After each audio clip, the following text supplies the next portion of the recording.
Hello friends, welcome to Universe of Naruto X. If you love Naruto what if stories and anime explanations, don't forget to subscribe to the channel. Now let's begin today's story. 6 months have passed since the Tournament of Power has ended and things were still relatively the same. Naruto was forced to take a break from training by Vados after she discovered his body was not healing properly after he combined the power of Ultra Instinct and Super Saiyan 4. He decided to help Kale with her powers along with trying to teach her Super Saiyan 3. Caulifla on the other hand decided that if Nar was going to train Kale, then she'd train on her own. The problem was that she didn't know where to start. Kale tried to get Caulifla to train with her and talk to Naruto who was willing to do it, but she refused every single time. Right now, Naruto was overlooking Kale trying to continuously control her Super Saiyan 2 powers. She managed to do it on a whim in the tournament and hasn't been able to do it since. Nar had to knock her out a couple of times and she wasn't happy about it, but understood. Remember Kale, the power should not be able to control you. Nar said, I know, Kale said as she was trying to reach her Super Saiyan 2 power again. How's it going? Vados asked as she appeared next to Nar. She's close. She just needs one more push. After that, she'll be ready for Super Saiyan 3 training. Nar said, I see. Any progress on getting Caulifla to join? Vados asked, nope, she's still being stubborn. She can barely control herself in Super Saiyan 2, and she thinks that she can just skip to Super Saiyan 3. She'll explode from the amount of power that is needed to transform. Nar said, I see. Why not have Kale try to stay in Super Saiyan like you did? Vados asked, she's past that stage now. I know a way to make her transform, but I'm sidelined right now. Anyway, what are you doing here? I thought you were off with Kus and Marita. Nar asked, I was, but Whis showed up. Vados said, what did he want? Nar asked, we've been invited to Universe 7. Vados said, so basically Goku kept pestering him to fight me. Nar said, yes, will you go? Vados asked, sure, I'll let Kale know. I'm sure she's going to tell Caulifla and she'll tell Kaba. Nar said, great, we leave in a few hours. Make sure to tell her. Vados said and left. Kale, that's enough. Nar said and Kale powered down. Why? Kale asked breathing heavily. We're going to Universe 7. Nar said why? Kale asked. Goku. Nar said he's trying to fight you again. Kale asked. Yep. We need to tell Caulifla to see if she wants to come. Nar said I think you should do it. Kale said. Why me? Nar asked. It might be what the two of you need. Just do it for me. Kale said. Fine. I'll be back. Nar said and focused on Caulifla's power and his eyes widened. What? What's wrong? Kale asked. She's trying to transform and she's turning her energy into a bomb.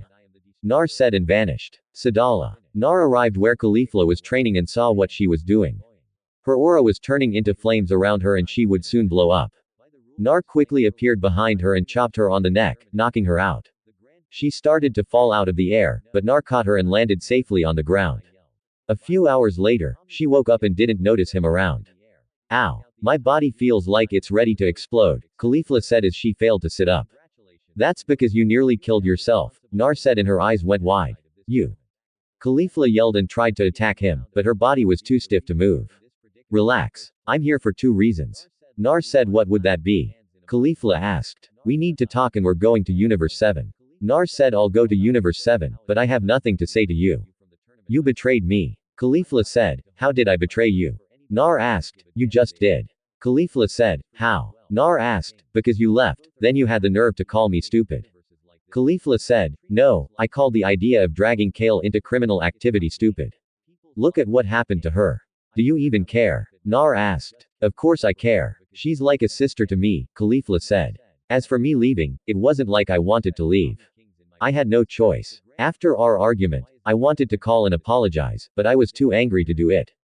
You held on to a grudge for over 10 years and refused to let it go. Nar said, why didn't you come back after your trial? Caulifla asked, I was training with Vados and Champa. I trained under them since I was 17. I wasn't allowed to leave the planet until they figured I had enough training.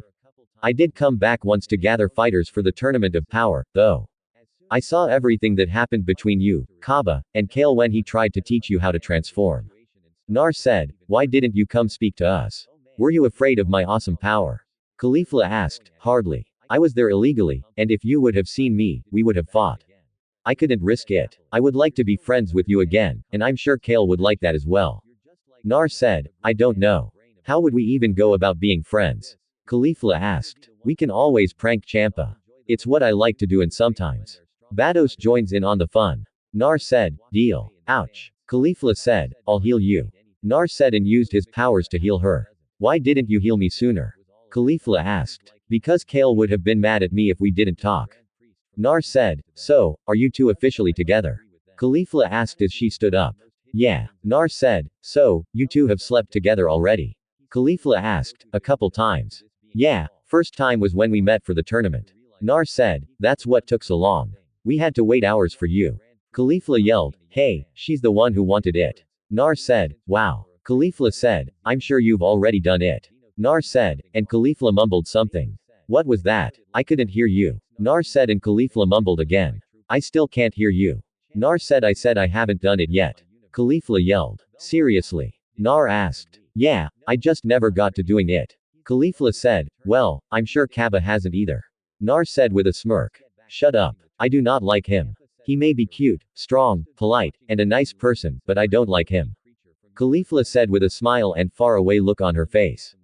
I never said you like him. Nar said with a smirk and her eyes widened. You tricked me. Caulifla yelled. I did no such thing.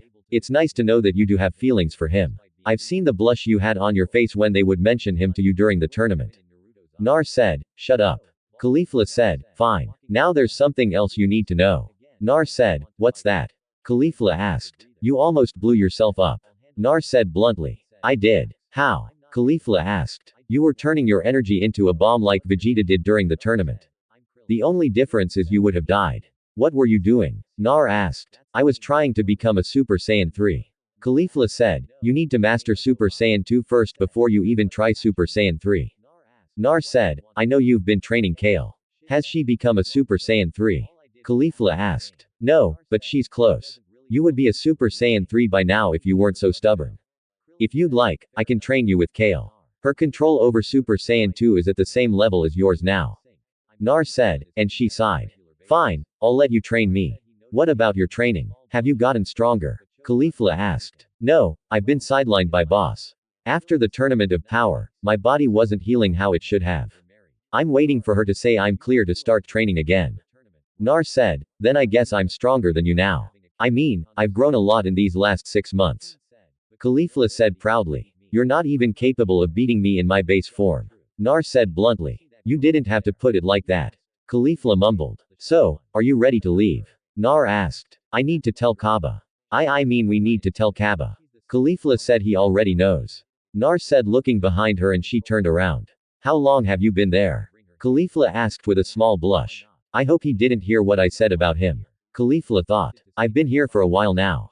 Kaba said scratching his cheek. Oh. Caulifla said this is ridiculous. Are you in or not?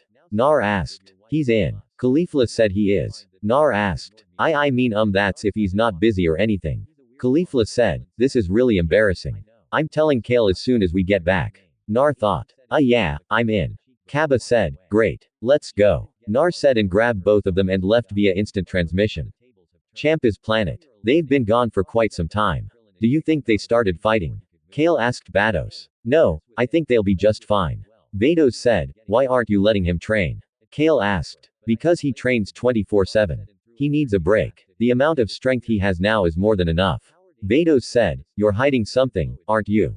Kale asked in Vados. It's his heart. During the tournament of power, when he combined Ultra Instinct and Super Saiyan 4, his body did suffer some harm, but his heart is still damaged. I'm doing this for his own good. Vados said, will he die? Kale asked extremely worried. If he can just relax for a few more weeks and after I check on him again and his heart is back to normal, then he'll be able to train again. Vados said, and Kale let out a sigh of relief. That's good, Kale said. Vados. Champa said, yes, Lord Champa. Vados asked, where's Nar? I'm hungry. Champa wed. He's not back yet. Go eat your secret stash. Vados said, I already did, Champa said. And then Nar appeared with Caulifla and Kaba. You could have waited for me to get ready. Caulifla said, me, you survived. Nar said, Nar, finally, you're back. I need a favor. Champa said, I'm not cooking for you. Nar said, why not? Champa asked, stomping his foot like a child. Because I'm not allowed to do anything that's stressful on my body. You like to eat the most difficult foods and even if I wasn't put on restrictions, I still wouldn't cook. Nar said, is everyone ready to leave? Vados asked, yeah, we're ready. Nar said, everyone in the cube. Hopefully, they have food there. Champa said as they got in the cube and left. Universe 7, will you sit down, Kakarot? You're being even more annoying than usual. Vegeta said, I can't help it. He's finally coming. I can't wait to fight him again. Goku said, do you think it is wise to challenge him? Surely, he's gotten stronger in the past 6 months, and even before then, the only person from our universe close to him was Gohan. Whis said, I just need to see where I measure up against him. Goku said, if you can't beat me, then you can't beat him. You've yet to force me to use a significant amount of my own power. You don't stand a chance against him. Beerus said, I've been wondering about that. Who eliminated you in the tournament? Bulma asked, yeah, whoever it is must have years of skills in order to beat you. Chi-Chi said, his name's Nar. He's about the same age as Gohan or maybe a year younger. Vegeta said, what now? Way. Bulma said, it's true. He's even stronger than Lord Beerus. Goku said, what? Bulma and Chi-Chi asked at the same time. It's true. He's strong enough to be considered an angel, albeit a lower tier angel, but an angel nonetheless. Whis said, wow, is he the reason Gohan has been training so hard lately? Bulma asked, yeah, he made Gohan realize that there is nothing wrong with fighting and training. Goku said, well, it's wrong. He has a family to provide for. Chi-Chi said, I can still provide, Mom. Me training more hasn't harmed my income or slowed me down in work.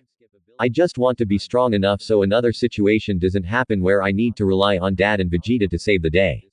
Gohan said, and then Goku, Vegeta, and Gohan all snapped their head to the sky.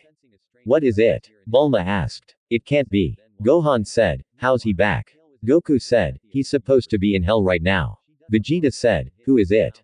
Chi-Chi asked. Well, hello there, Gohan. It's so nice to see you again. A voice said, Cell. Gohan said, in the flesh. It feels good to have my actual body back. Cell said, how are you alive? Vegeta asked. My good friend Frieza. I don't know how he did it, but somehow I'm alive. Cell said, and then he was hit by a giant cube.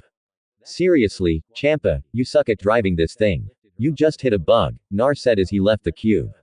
That bug was in my way. Champa said, hey, Naruto, how's it going? Ready to fight? Goku asked, Kakarot, we have more important issues to deal with. Vegeta said, did we come at a bad time? Vados asked, no, the overgrown bug came at a bad time. Vegeta said and pointed at Cell. What is that thing? Caulifla asked. It looks like an experiment gone wrong. Kaba muttered and Caulifla giggled. I am known as Cell. I see we have more Saiyans around. However, it seems Gohan hasn't grown at all in the past decade that I've been dead. Cell said, yo, bug face. Caulifla said, Hell asked, can you do this another time? I'm here on vacation and I don't want to squash some overgrown bug. Caulifla said, you squash me. Do not make me laugh, child. Cell said, child. Caulifla said, what do you want, Cell? Gohan asked, it's simple, really. I just wish to kill you and destroy the earth. Cell said, then let's fight now. Gohan said, oh no, well fight again, but on my own terms. I'll see you then. Cell said and flew away. Lord Beerus, aren't you going to destroy him? Whis asked, why should I? Beerus asked, he's going to destroy the earth if he beats Gohan. Whis said, so, I'll just go to Universe 6 and get food from their planet Earth. Beerus said, I don't think you'll be able to do that as easy as it sounds. Vados said, why? Beerus asked, because Nar knows about your temper, and Earth is his home. If you destroy the smallest thing on there, he'd make you wish you were dead. Champa said, and then there was a thud. Nar, Kale yelled. And everyone saw Nar on the ground holding his chest in pain. What happened? Caulifla asked. I don't know. He was just standing there and then collapsed. Kale said, Vegeta, get him to the medic bay. I might know what's wrong with him. Bulma said, and Vegeta, not wanting to argue with Bulma, picked up Nar and took him to the medic bay. What do you think is wrong with him? Kaba asked as they followed Bulma to the medic area. He probably has a heart virus. Goku had the same thing a decade ago. It's extremely rare, so if anybody never had it in your universe, then I doubt you have the cure for it. Has he done any strenuous activity? Bulma asked. No. Vados sidelined him since she said all the power he used during the tournament messed up his body. Everything healed perfectly fine except for his heart. Kale said, that was 6 months ago. Has this ever happened before? Bulma asked. No, he's been normal. I've been keeping a close eye on him every day. Vados said, are you sure he hasn't been doing anything that would make his heartbeat faster? Bulma asked. Does count? Caulifla asked. Sure. Bulma said. Then lots of Caulifla said, you two might want to tone it down. He probably could have died. Bulma said, wait, what? Not me. Him and Kale. Caulifla said, the quiet one. No way. Bulma said, it's true, but I didn't know about the heart condition until a few hours ago. Kale said, did he know about it? Bulma asked, no, I didn't have it in me to tell him that he could possibly be dying. Vados said, he won't die. I have the cure for this kind of heart virus. Bulma said, what exactly is this heart virus? Beerus asked, when one is infected with the heart virus, symptoms include severe malaise and fatigue. Turning into a Super Saiyan also hastens the virus' detrimental effects. As the infection progresses, the victim starts experiencing excruciating chest pains until eventually they succumb to the virus and die. The heart virus is very potent as it is able to overpower even a pure-blooded Saiyan's immune system and will eventually kill them, provided they do not receive heart medicine in time to cure them of it. After I give him the heart medicine, I would suggest Kaba, Kale, and Caulifla take it as well. We still don't know if it's contagious or not, Bulma said as she gave Nar the cure. How long will it take to cure him? Vados asked. It shouldn't take any longer than 10 days. I just need to make sure he gets some of the medicine every 4 hours for it to work over the next 3 to 4 days. After that, the medicine will fight off the virus for the next 6 to 7 days. He'll be perfectly fine. It's a good thing you had him stop training. Bulma said, I figured it was the right thing to do since I didn't really know what was happening to him. Vados said, it was. If you wouldn't have sidelined him, he would have been dead by now. I'll keep watch and give him the medicine whenever he needs it. Bulma said, no, I'll do it. Kale said, that's very nice, sweetie, but you're not really qualified for this kind of thing. Bulma said, I don't care. I'm doing it. He'll need a sponge bath to stay clean, and I'm not letting some random female wash him up. Kale said, Bulma. Vegeta said, what? Bulma asked, let her do it. They're soulmates. Even I wouldn't get between the two of them. Female Saiyans tend to gain a significant power boost when defending their mates. I can handle her, but I'd rather not. Vegeta said, fine, just make sure he gets this every 4 hours. Everything you need to clean him is across the hall. Bulma said, and everyone left except Caulifla. Let me know if you need anything, Kale. Caulifla said and gave her a hug.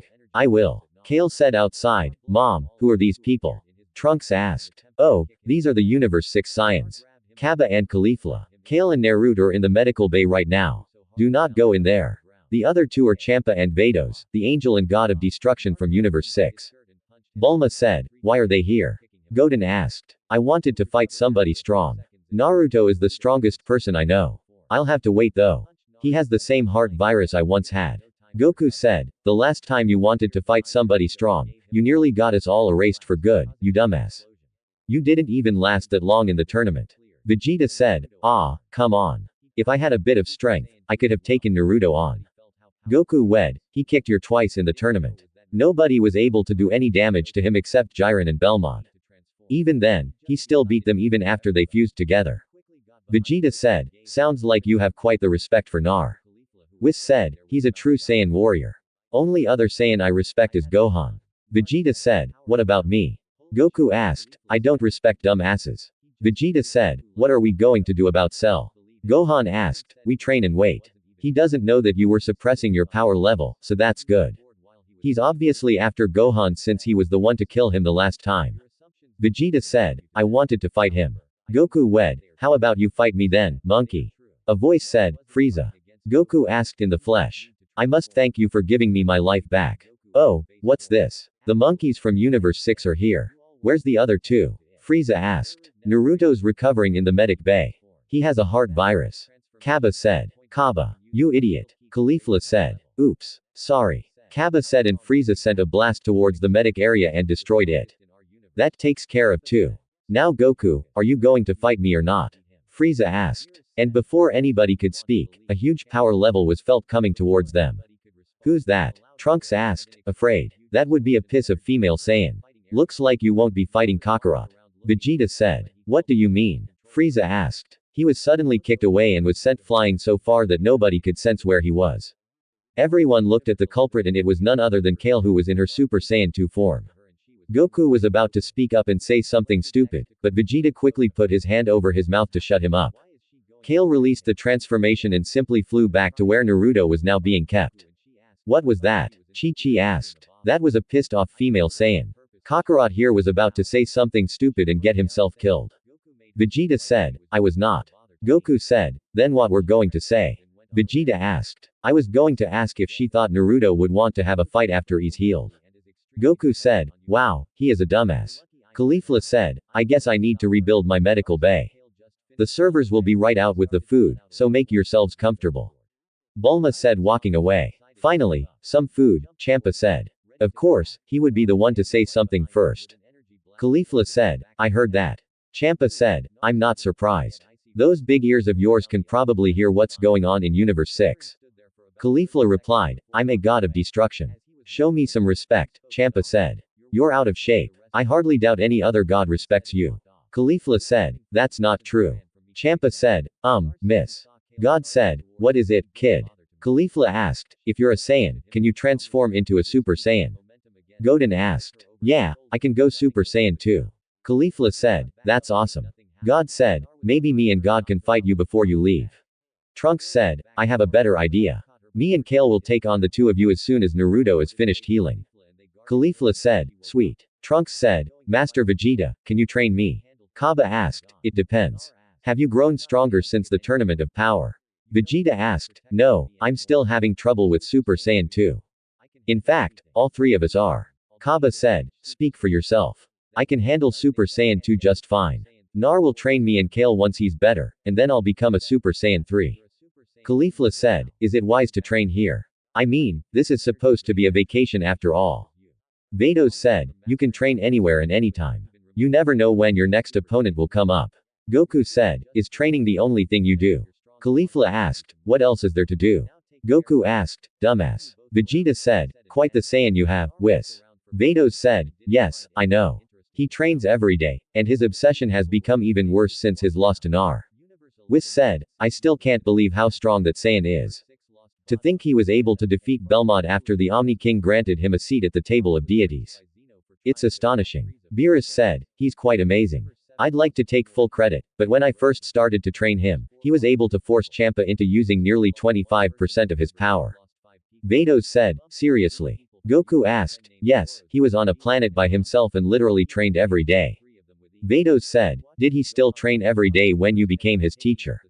Whis asked, no, I had him training 4 days a week and gave him 3 days of rest. We would train 4 days straight and then take a 3-day break. Vados said, why would you take a break? Goku asked, you need time to let your body properly heal. Whis said, what if a strong opponent comes along while you're not training? Goku asked. Goku, that's enough. It's time to eat. Chi-Chi said, I'll take some food to Kale. Caulifla said and took a huge amount of food to Kale. Kale and Nar. Kale, I brought you some food. Caulifla said, I'm not really hungry, Kale said. And Caulifla put the food down. Come on, Kale. You need to eat something. Nar will be just fine. You heard the lady. He'll be healed in about 10 days. Caulifla said, I don't know, Caulifla. What if she's wrong? Kale asked. She's not. She ran some tests and it's the exact same virus Goku had. He's going to be fine. Caulifla said, I guess you're right. Kale said, think about it this way. He's always wanted a family, right? Caulifla asked. Yeah, we talked about it almost every day. Kale said he can't have a family with you if he's dead. Actually, he might even be ready to in less than 10 days. Eat your food. I have people to talk to. Caulifla said, don't you mean you want to get back to Kaba? Kale asked teasingly. Shut up, Caulifla said and quickly left. She better be right. I'm giving you 5 days to get better, Nar. Anything after that and I won't be happy when you wake up. Kale said and started eating. Naruto's mind. What happened to me? Nar asked. You have a deadly heart virus. A feminine voice said, who said that? Nar asked. Silly me. Thinking you'd know my voice when you've never even met me. The voice said, I think we should introduce ourselves. It's time we all met. A masculine voice said. Yeah, you should, Nar said. And one of the voices giggled. Very well, the feminine voice said, and they revealed themselves.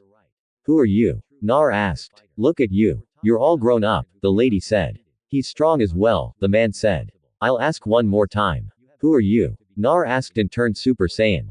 Real world, what's going on? Caulifla asked as everyone went to where Naruto was after they felt his power spike.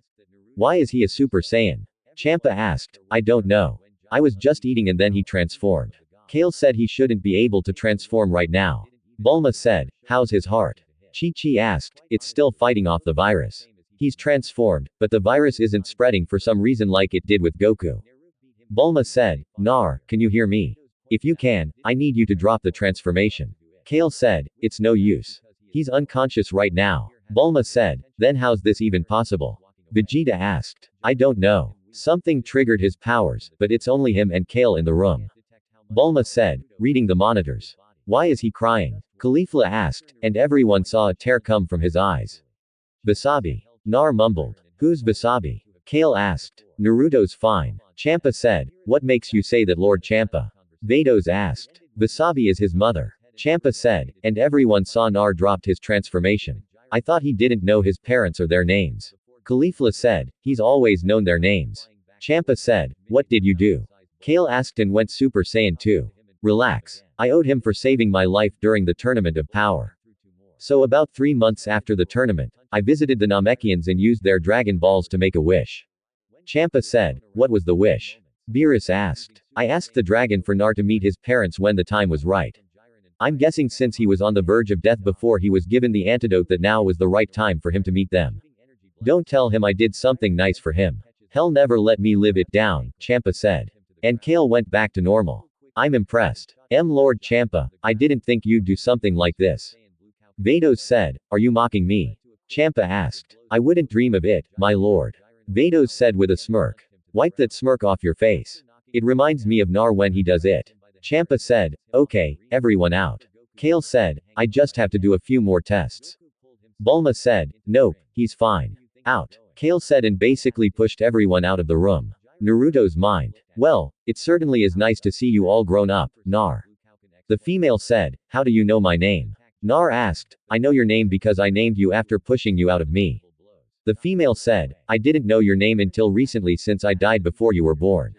The male said, let me properly introduce myself. My name is Wasabi and I'm your. She was cut off by Nar giving her a hug.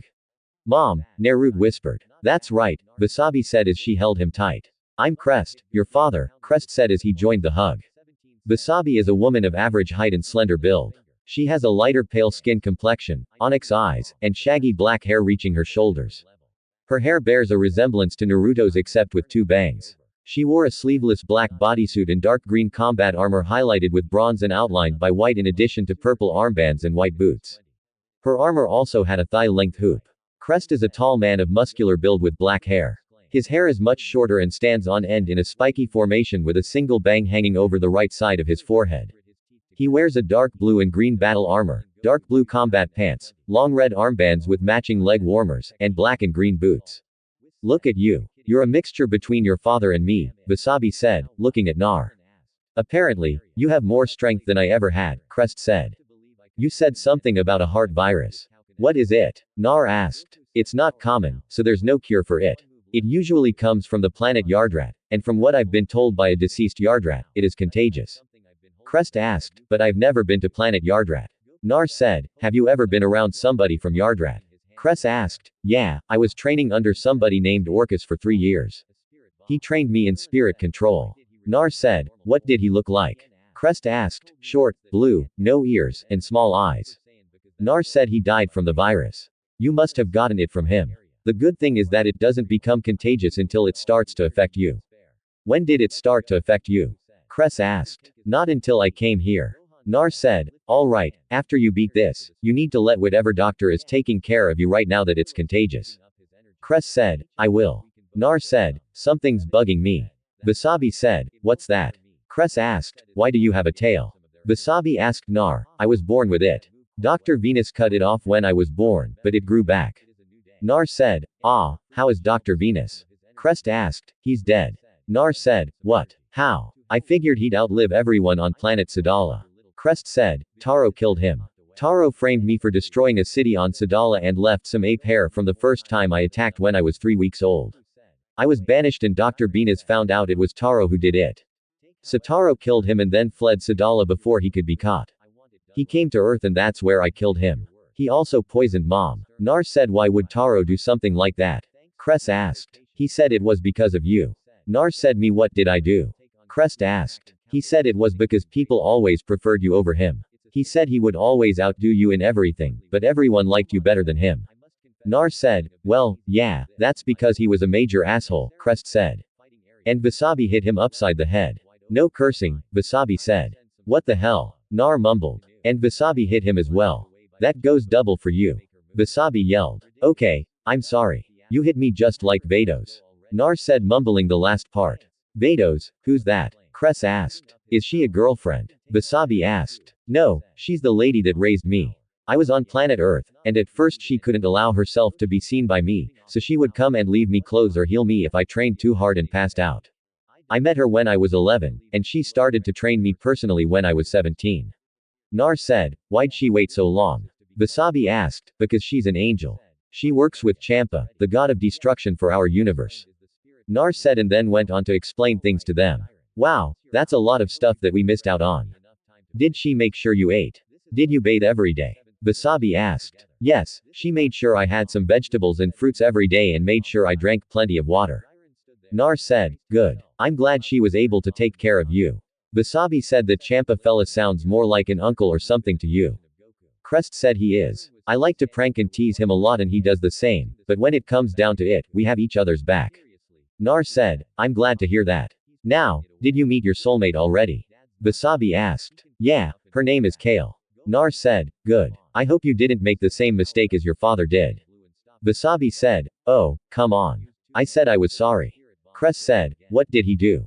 Nar asked. He slept with somebody before he met me. Wasabi said, and Nar had a sheepish look on his face. I know that look, Crest said with a smirk. Tell me it's not true, Wasabi said. Well, you see the thing is I did the same thing, Nar said and nervously laughed. You idiot, Wasabi yelled and punched him on the head. Ow. It's not really my fault. We were talking and then she got and I was already coming out of the shower and then it just happened. Nar said, just like your father, Wasabi said and slapped Cress upside the head. Was she a doctor? Cress asked. How do you know? Nar asked. My first time was with a doctor. We went multiple rounds as well. Cress said, really? So did me and the doctor I was with. Nar said anyway, how did this Kale take it? Wasabi asked. I mean, she was heartbroken, but I couldn't really do anything about it. I didn't know she was my soulmate until about 6 months ago. I haven't seen her since I was 11 from a video chat, and I'm 22 now.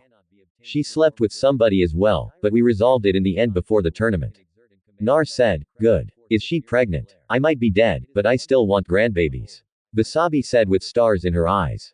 Sheesh. You sound like Vados right now. No, Kale is not pregnant. Nar said, well, what's taking you so long? Wasabi asked, well, I need a house for one. Secondly, I need money to raise a kid. Nar said, oh. Wasabi said, don't worry about it, Nar.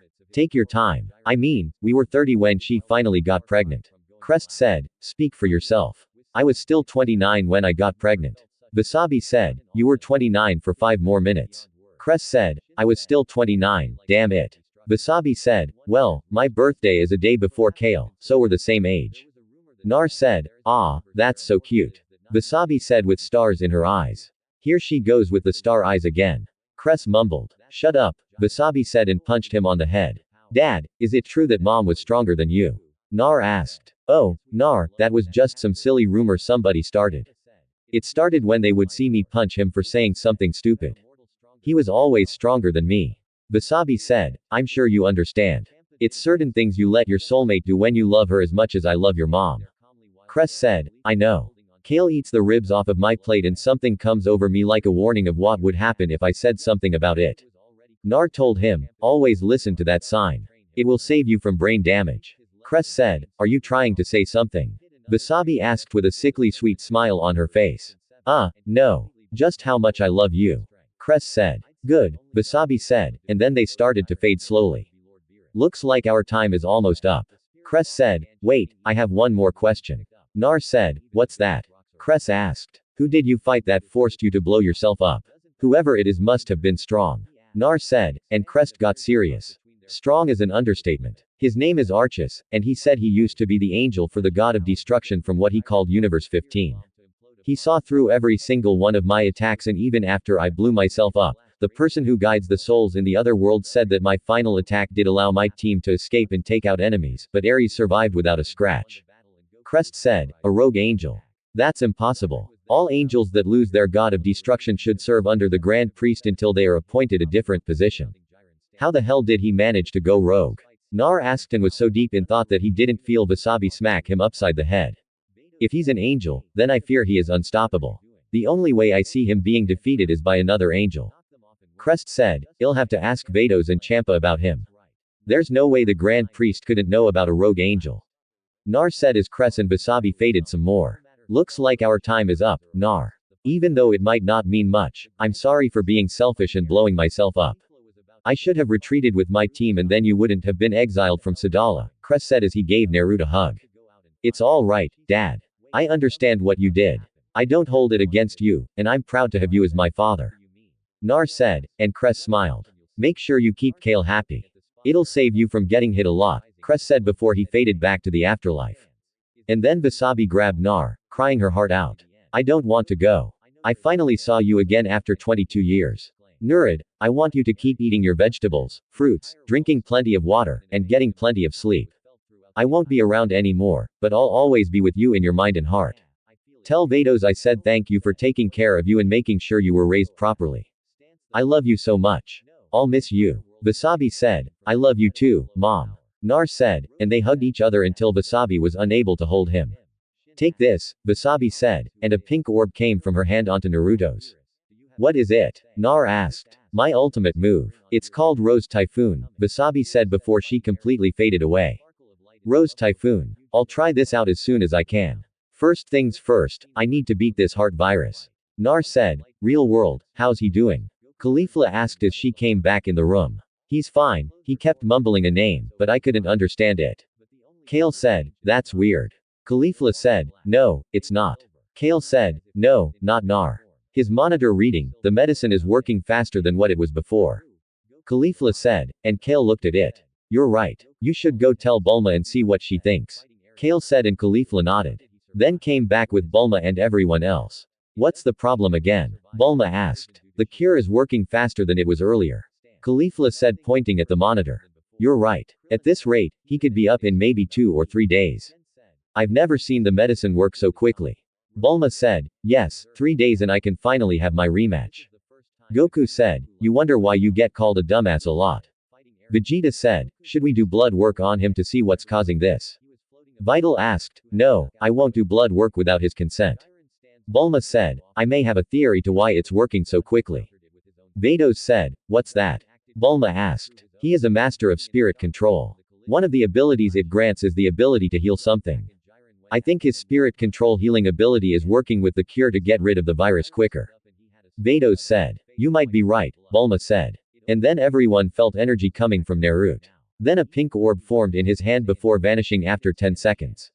"What was that?" Caulifla asked. "It looked like a new attack." Kale said, "How do you know it's new?"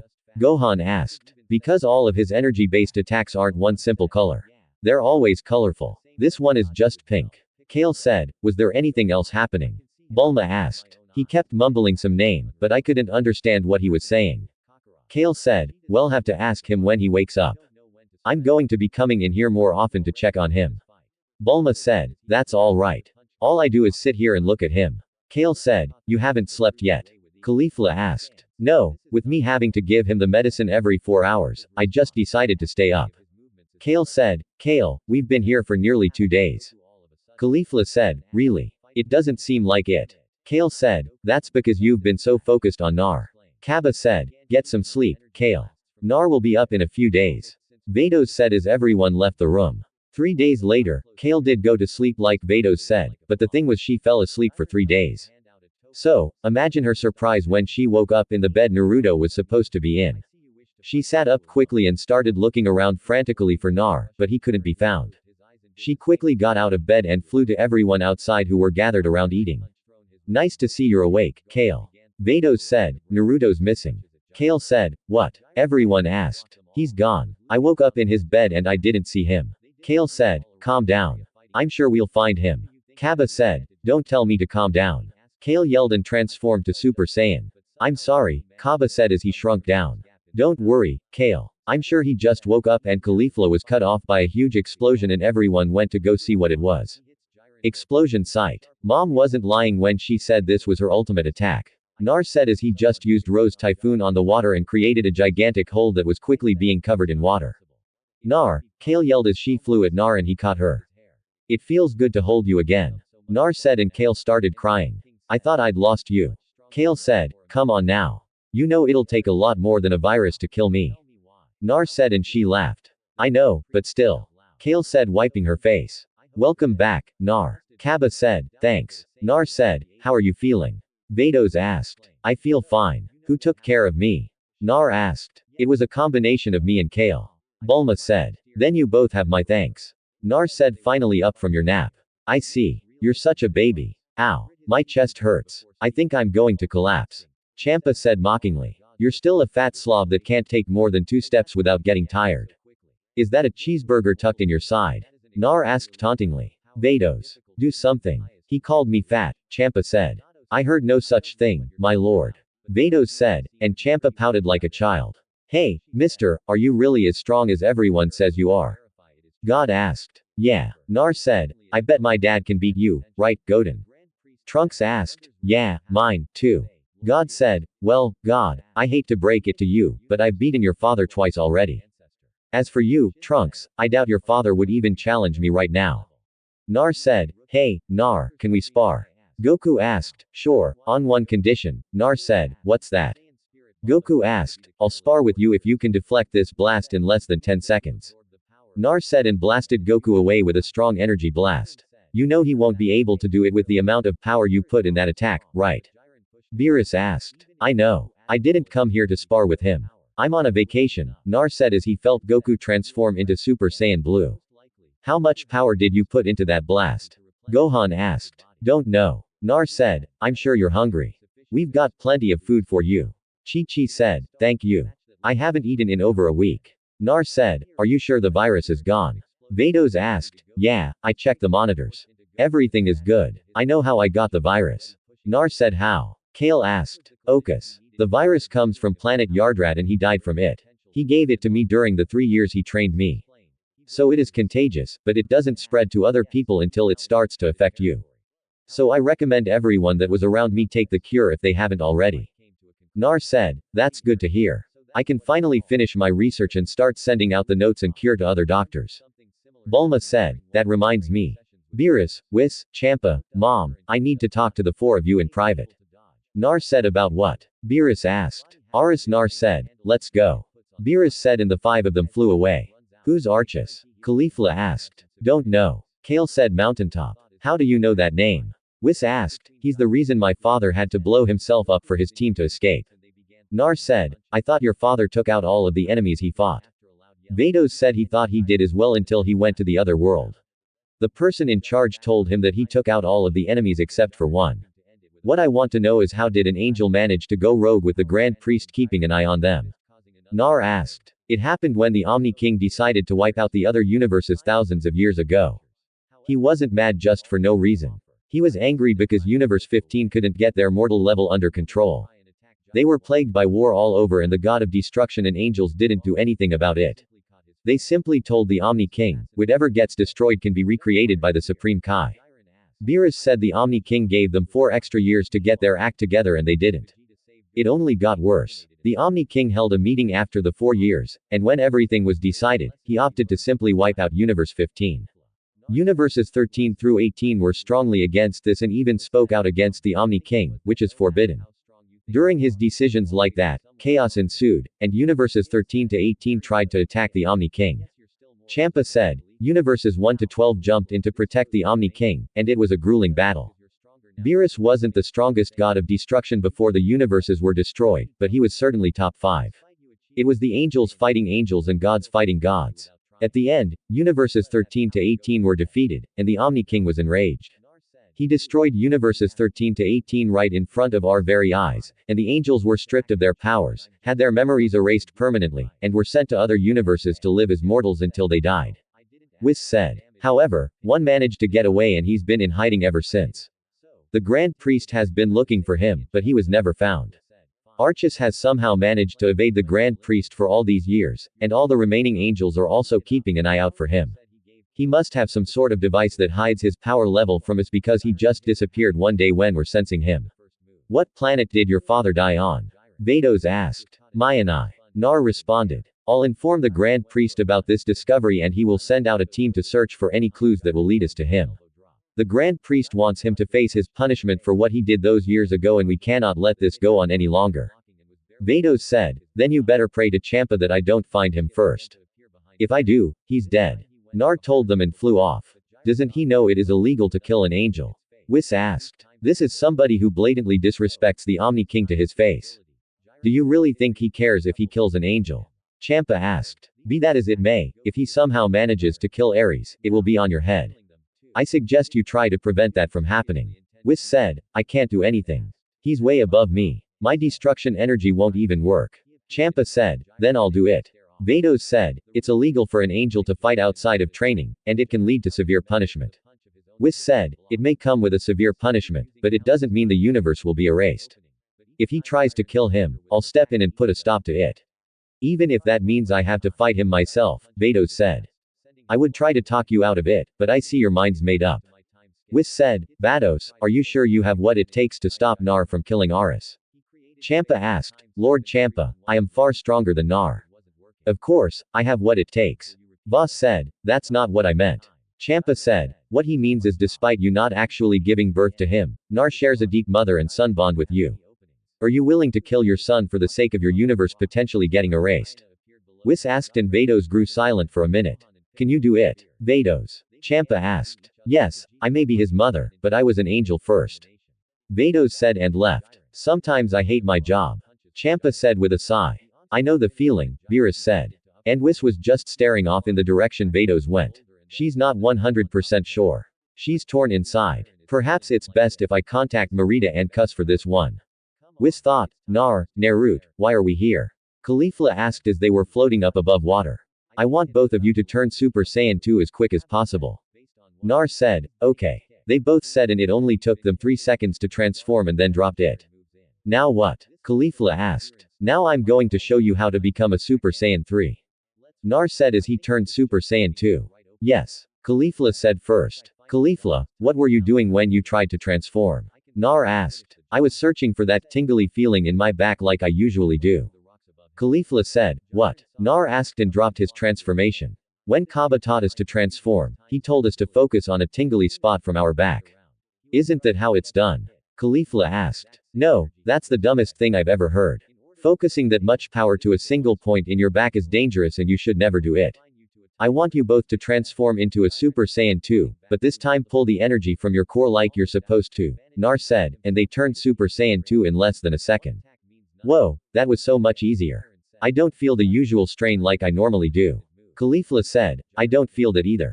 Kale said, good. Now that I've fixed that problem, I'm going to show you how to go Super Saiyan 3. First you go Super Saiyan, Naruto said and transformed. Right, Kale and Caulifla said. Then you go Super Saiyan 2, Nar said and transformed again. Okay, Kale said and Caulifla looked on eager. Then Nar said and started to power up, created a huge gust of wind that blew Kale and Caulifla away.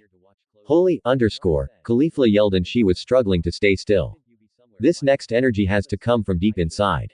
Push hard to find it. Nar said as he kept powering up and everyone that was looking on grew terrified. Ground what's he doing? Trunks asked. I can't believe he has that much power. Vital said holding on to Pan as Gohan kept them safe. I'm more afraid than when Goku first transformed. Krillin said holding on to his daughter in 18. Sky Nar, we get it. You can stop now. Caulifla yelled, but Nar kept powering up and created giant waves in a lighting storm. Nar, stop. Kale yelled, and Nar let out a final yell, releasing a huge amount of power. Whoa. Caulifla said as she saw a Super Saiyan 3 again. And the power was incredible. You do all of that right and you become a Super Saiyan 3, Nar said in a deep voice, then dropped his transformation.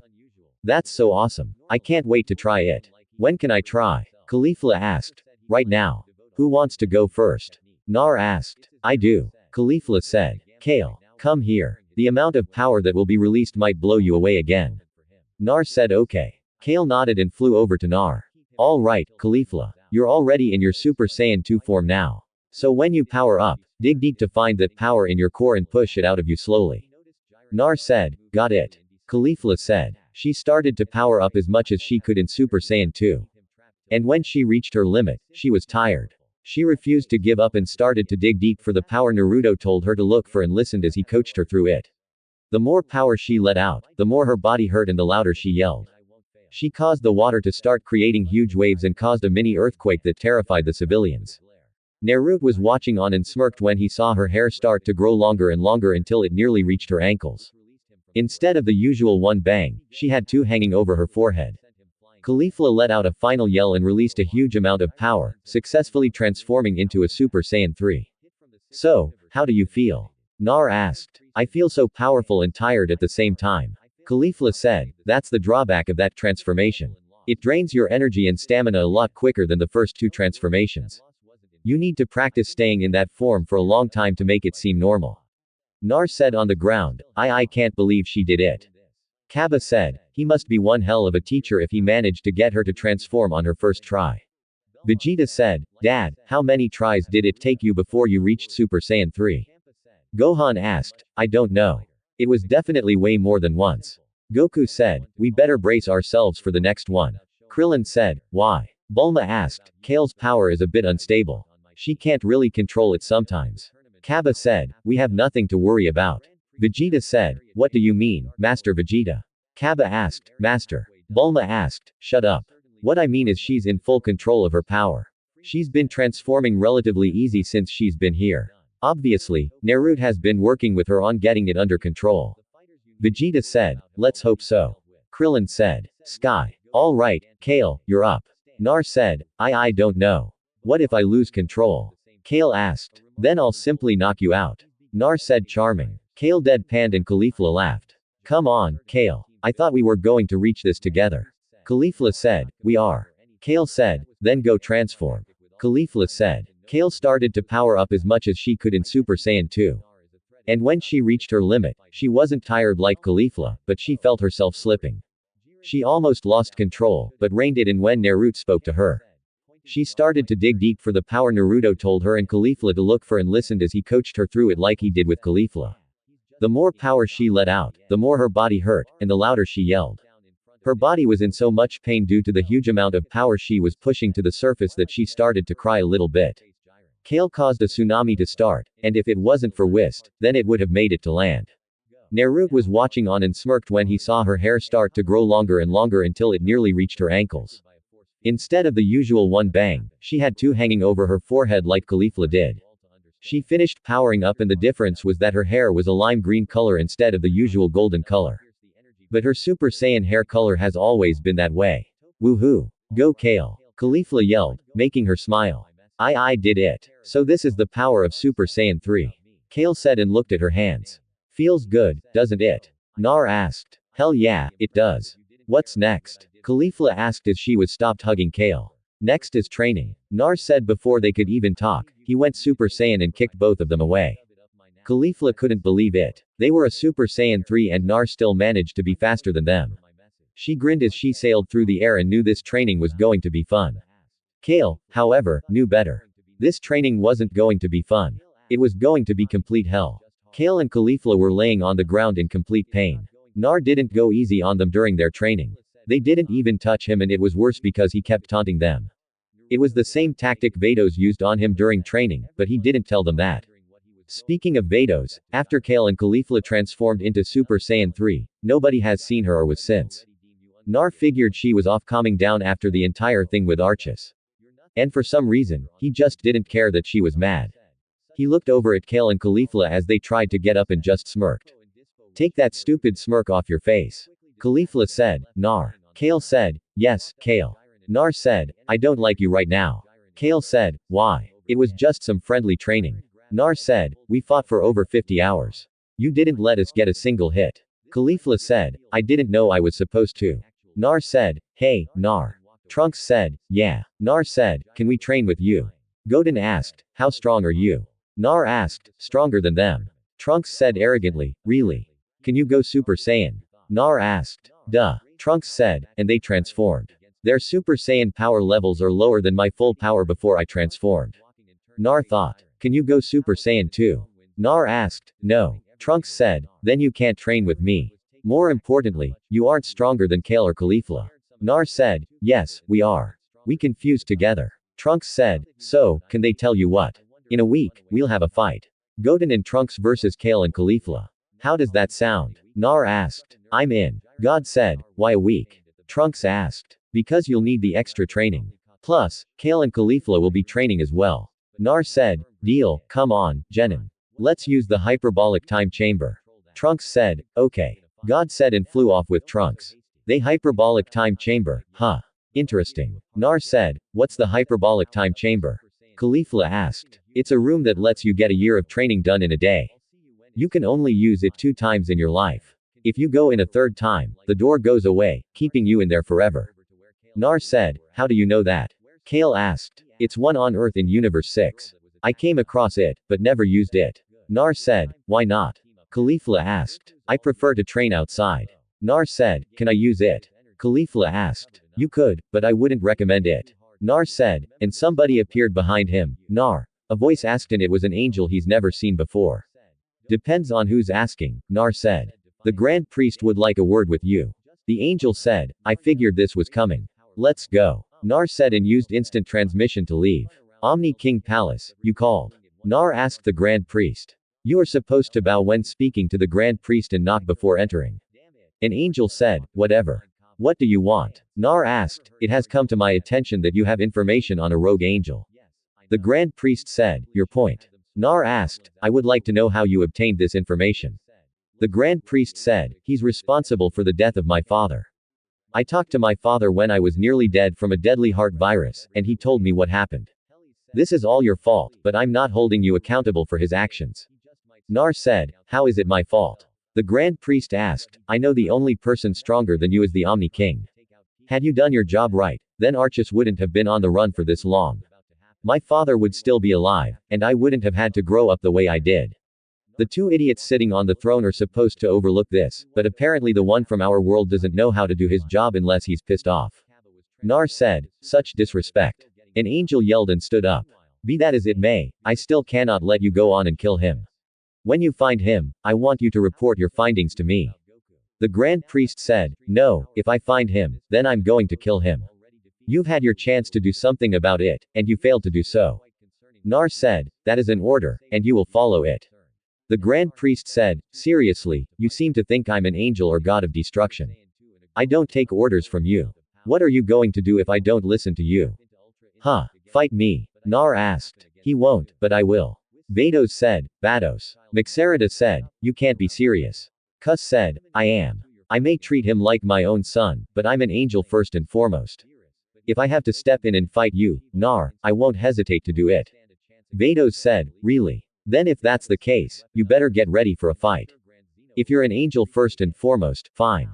Then I may say and before I'm your adopted son. My love for you will not hinder me from fighting you if I have to. Nar said and that hurt Vados. This is a serious situation. Nar, I think you should listen to reason. The Grand Priest said, I think you should listen to me when I say shut the up. All you're going to do is bring Archus in and give him a punishment that is nothing but community service. This angel has killed possibly millions of mortal beings, and you simply want to give him a slap on the wrist. What if any of the angels were in my shoes? What would you all do if somebody killed the Grand Priest? Nar asked. He has a point. Cuss said, Nar, you will not kill Ares and that is final. The Omni King said in unison, look who decided to finally speak up. Is your nap time over? Nar asked. We get nap time. One of the Omni Kings asked, idiots. I don't know who's dumber than our Goku. Nar said, and then a guard was in front of Nar, but he was blasted away through a pillar. Enough, the Grand Priest yelled. Look, no matter what you say, I'm fighting Archus when I find him. If Vados wants to get involved, then I'll fight her as well. Nar said, you realize it's impossible to kill an angel, correct? Whis asked. It doesn't hurt to try. If I can't kill him, then I'll make him wish he was dead. Same goes for Vados. If she really gets in my way, you all allow the idiotic football head over there to commit mass murder and don't even bother to say anything. But the moment I want to kill an angel, it's the most important thing ever and illegal. What makes one life more important than the other? Right is right and wrong is wrong. What Archus is doing and has done is wrong. But I guess you're all okay with senseless murder as long as it's one of you doing it. All of you are a bunch of hypocrites and you make me sick. This meeting is over, Nar said and left. Vados the Grand Priest said. Yes, Father. Vados said, I am ordering you to stop Nar by any means necessary if he fights Archus. If you have to kill him, then so be it. I cannot allow a mortal to somehow figure out a way to kill an angel. It would disrupt the balance in the world. Do you accept or shall I give this task to somebody else? The Grand Priest asked, and after a few seconds Boss responded. I accept. Vados said, excellent. Meeting adjourned. The Grand Priest said and Vados quickly left. Cuss, let's go. Mixerida said, right, Cuss said and left. Vados. After she left the meeting, Vados went to a secluded area in the palace that would keep her away from everybody. And for the first time in angel history, she cried. Angels weren't supposed to get attached to mortals, but somehow Naruto managed to worm his way into her heart and became her son.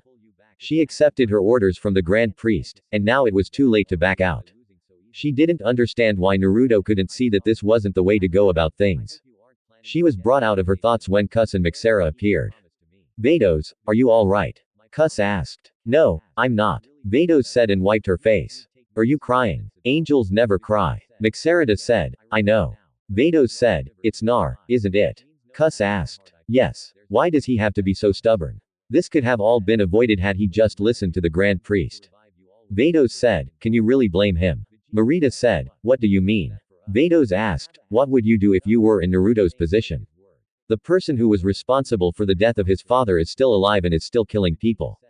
Wouldn't you want to stop him? Cuss asked, yes, but rules are rules. The Grand Priest gave an order that must be followed. Vados said, you're thinking like an angel. The rules of angels don't apply to mortals, Vados. Nar is well within his rights to want Ares dead, and you know that. Mixerida said, why did you agree to the order? Why didn't you let another angel handle it? Cuss said, because I'm the one who trained him and got him this far. It's my job to stop something I created. Vados said, you're making it seem like Naruto is a bad person or some sort of monster. Cuss said, right now, in the eyes of an angel, he is a bad person. Killing an angel is illegal, and if he can't accept that, then I'll have to stop him. Vados said, you are right. However, in the eyes of a mortal, he is also correct. Mixerida said, we're not mortals. We're angels, and he's wrong. Vados said and stood up. Are you really going to kill him? Cuss asked if I have to. Vados said and left. Nar, you're back. Kale said as Nar appeared next to everyone. Yeah. Nar said, where's Vados? Champa asked. Don't know and I don't care. Nar said, what happened? Beerus asked. Yeah, you were gone for quite some time. Bulma said, did something happen between you and Boss? Kaba asked. I doubt it. She's like his mother, Champa said. She's nothing more than an angel. Always has been and she always will be. Nar said and started to leave. What about our training? Caulifla asked. If you want to train, then I suggest you come on. Nar said and flew away. Come on, Kale. Caulifla said, and they flew away after Nar. I wonder what happened, Champa said. Must be serious if Whis and Vados aren't back yet. Beerus said, Nar, Kale and Caulifla. So, what are we going to be doing in our training this time? Caulifla asked, you need to know a certain technique. Nar said, what technique? Kale asked, the fusion. Nar said, we already know how to do that. We just get some of those fancy earrings and put them on. Caulifla said, that's Patera fusion. Those earrings won't be around for you to use all the time. Nar said, what's the difference? Caulifla asked. The Patara fusion lasts for an hour unless the fused being is so powerful that the power sustaining the fusion gets used up. The fusion dance lasts 30 minutes, but it takes an hour before your body can fuse again after it wears off. Nar said, what happens if you mess up one of them? Kale asked, it's impossible to mess up the Patara fusion since all you do is put a earring on the opposite ear of the person you are fusing with. Nar said, then the fusion dance should be impossible to mess up then as well, right? Caulifla asked, wrong. To correctly perform the fusion dance, the people involved must create a perfect symmetrical image of one another. The fusion dance is a short series of poses that are performed by two people of equal power levels and roughly equal size. The result of a correctly performed fusion dance is a superior being whose power is multiplied several-fold over that of the individual fusees. If one person performs the dance wrong, then it will result in an obese or a skinny character who is much weaker than either fusee individually. Nar said, so, we have to get the poses down correctly in order for that to work. Kale asked, yes, but you also need your timing to be exactly the same. Naruto said, what happens if the timing is off? Caulifla asked, if the timing of the poses is off, it results in a sickly-looking fusion who is also much weaker than each person individually. Nar said, okay, so we need to be the same size and same power level. Caulifla asked. Yes, Kale is only taller than you by 2 and her power level is higher than yours by a lot, but she can lower her power level to match yours. You have the same body type basically, so you'll be fine as long as everything is done correctly. Nar said. Body type. Have you been checking me out? Caulifla asked. No, I can just look at you and the only difference is Kale has a slightly bigger chest than you, but that's besides the point. Over this next week, I'm going to have you two try and become mirror images of each other. It shouldn't be hard for you two because you've been fighting together your entire life. I'll show you the fusion dance a couple of times and then I'll have you try it out yourself.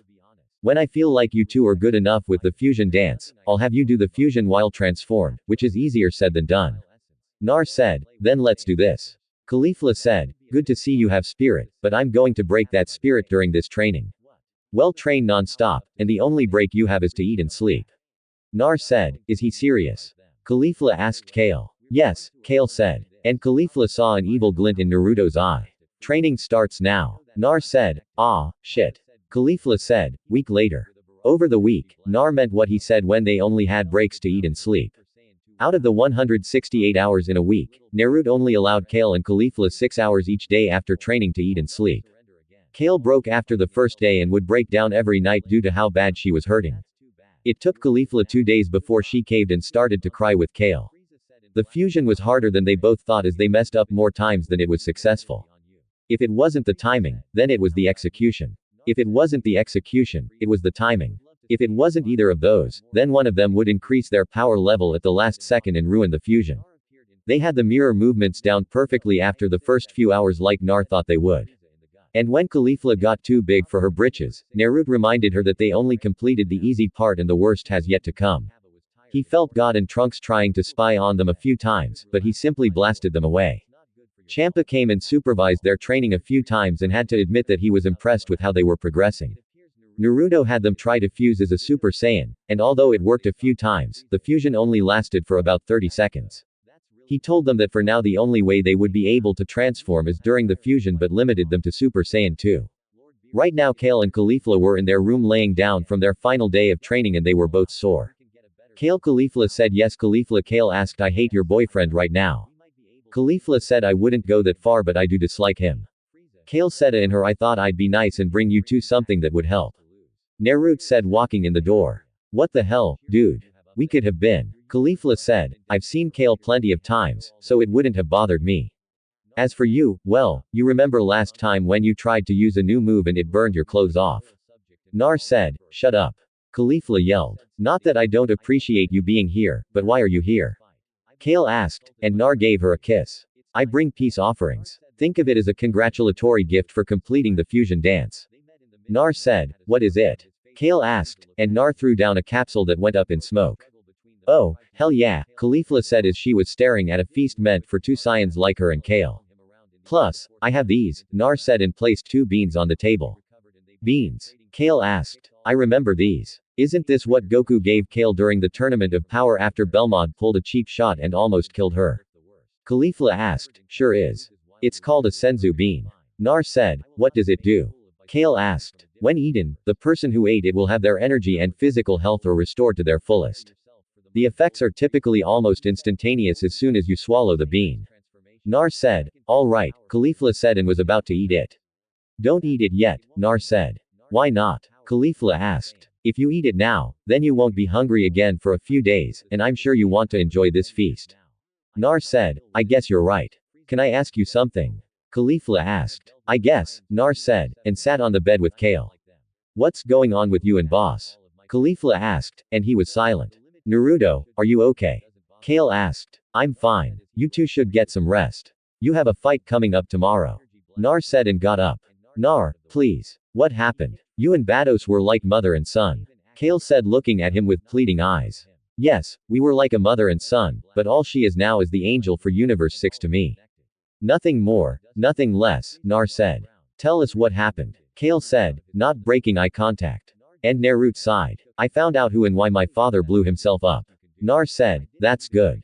Now you can go get the bastard and kill him. Caulifla said, that's easier said than done. The person, well, deity responsible for that was an angel named Archus. I left earlier because the Grand Priest basically told me I'm not allowed to kill him because he's an angel and Vados sided with him. She said she's an angel first, so that's all she is to me now. She said she'll stop me by any means if I find Ares. So, I want both of you to stay out of it. Nar said, that's not going to happen. We're in this thing together. Caulifla said, she's right. Vados is too strong for you and you know you can't beat her. Kale said, doesn't matter. I said stay out of it. If you interfere, I'll take both of you out. Nar said, then you'll have to take us out. Caulifla said, don't worry, Nar. I'll keep them out of your way. Champa said, I was wondering when you'd show up. Nar said, you can't stop us. Caulifla said, I am a god of destruction. Even if you are fused together by the Patara earrings or fusion dance, you don't even come close to 5% of my power. Champa said, why are you helping Nar? Aren't you supposed to be the god and follow the same rules?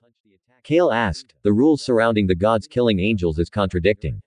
We're not allowed to kill any angels. But at the same time, if anything becomes a threat to our universe, we're supposed to destroy it. Archus has been in my universe this whole time, killing millions, and I have a problem with that. It's my job to kill him, so if I can't do it, then Nar will have to do it. Champa said, so, you're going to sit back and watch Nar Vados? Caulifla asked. Yes, I am. Nar knows what he's doing, so I'll let him do this without me interfering. Only a deity can kill another deity. And if by any chance Naruto manages to kill Ares, he can't really get in trouble for it. Mortals don't have to follow the rules like as gods and angels have to.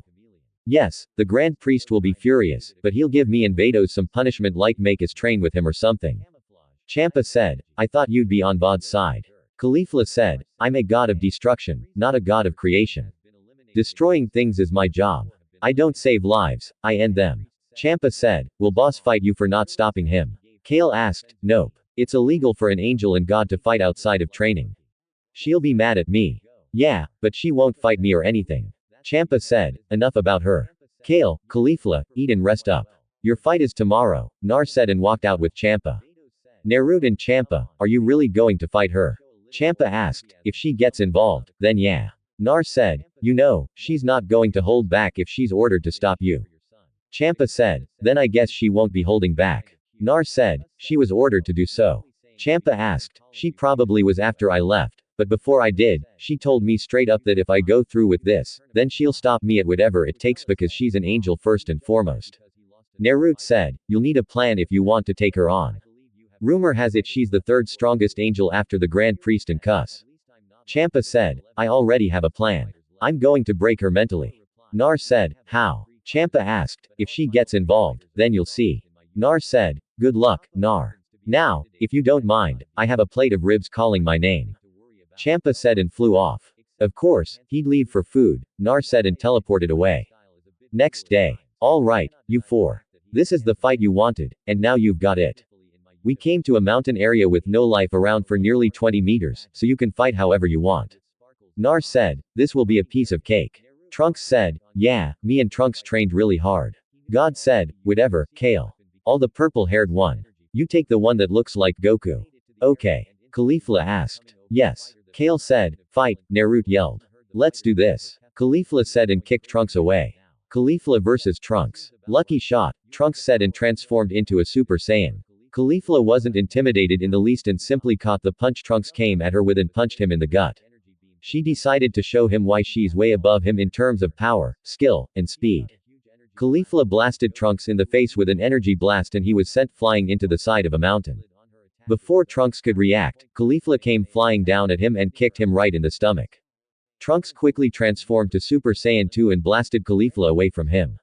He used his new speed and punched her in the face, sending her down to the ground.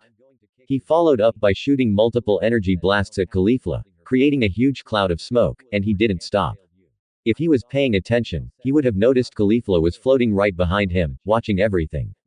Trunks finally stopped, and that's when she spoke up. Did you get me? Caulifla asked, and he turned around. What the? Trunks was cut off when Caulifla grabbed him by the ankle and slammed him into the ground. Trunks quickly got up, but wasn't able to avoid Caulifla's next attack.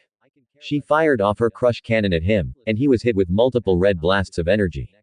She stopped the attack and saw Trunks was barely standing but had his arms up with an attack ready to launch. Trunks fired off a full-powered Gallic gun. And to his shock, Caulifla powered up and smacked it away. She used his stunned moments and punched him hard in the face with a fist covered in energy, which she called her energy fist. Trunks was sent flying through multiple mountains before he finally hit the ground hard and created a huge line in the ground showing the impact in which he hit the ground and how far he slid. He passed out and was no longer in his Super Saiyan 2 state. He was in his base form and Caulifla picked him up then flew back to the others. Kale vs. Goten. Goten wasted little time in attacking Kale who was prepared for anything.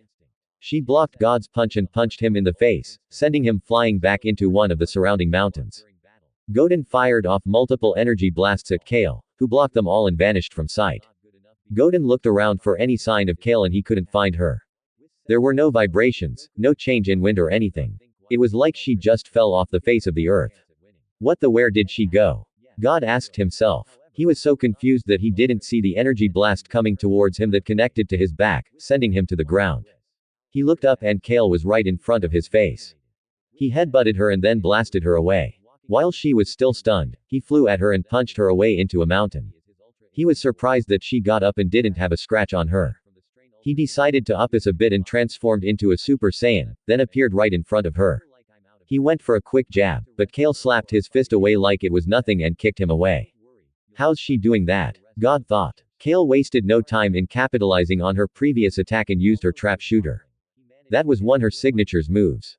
She brought her right hand back, charged a green energy sphere, and then waved her hand forward and fired several compact, powerful energy sphere bullets that followed God's movements, inflicting considerable damage to him. Goten stood up after a few minutes and started to power up again. His power kept rising until he was finished, and when the smoke cleared, Kale was staring at God, who transformed into a Super Saiyan, too. Kale turned Super Saiyan effortlessly and got a read on Goten's power. She felt his energy draining quickly, so she knew he recently unlocked Super Saiyan 2. I hope you're ready, God said. I am, Kale said from behind Goten. Before he could react, Kale had an energy blast at his back and fired it off.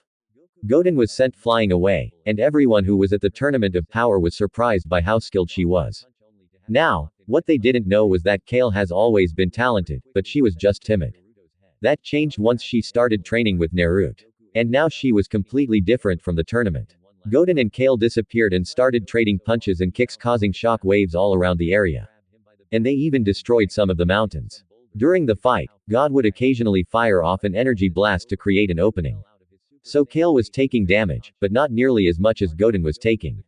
They separated, and God was cut and bruised up.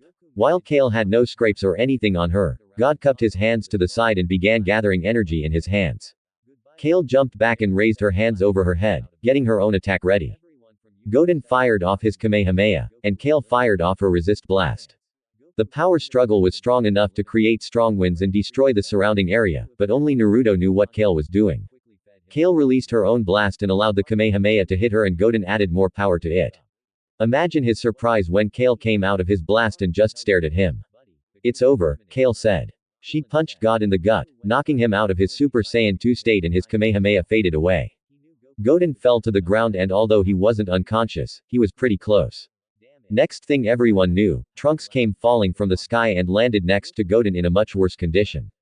They looked around and saw Caulifla flying down to them with a bored expression on her face. Why do you even have us fight them? They're not even close to being at our level, even with their full power. I basically threw him around the entire fight. Caulifla said, they were arrogant and needed to be humbled. I bet their only competition is the other 3 kids sneaking around here like nobody can see them. If they only beat them up, it's no wonder their power levels as a Super Saiyan is so weak. It doesn't matter how strong you are. Somebody will always come along that is stronger. Nar said, Fugs, you'd have some other motive for this. Kale, why are you transformed? Did he give you a better fight than his friend gave me?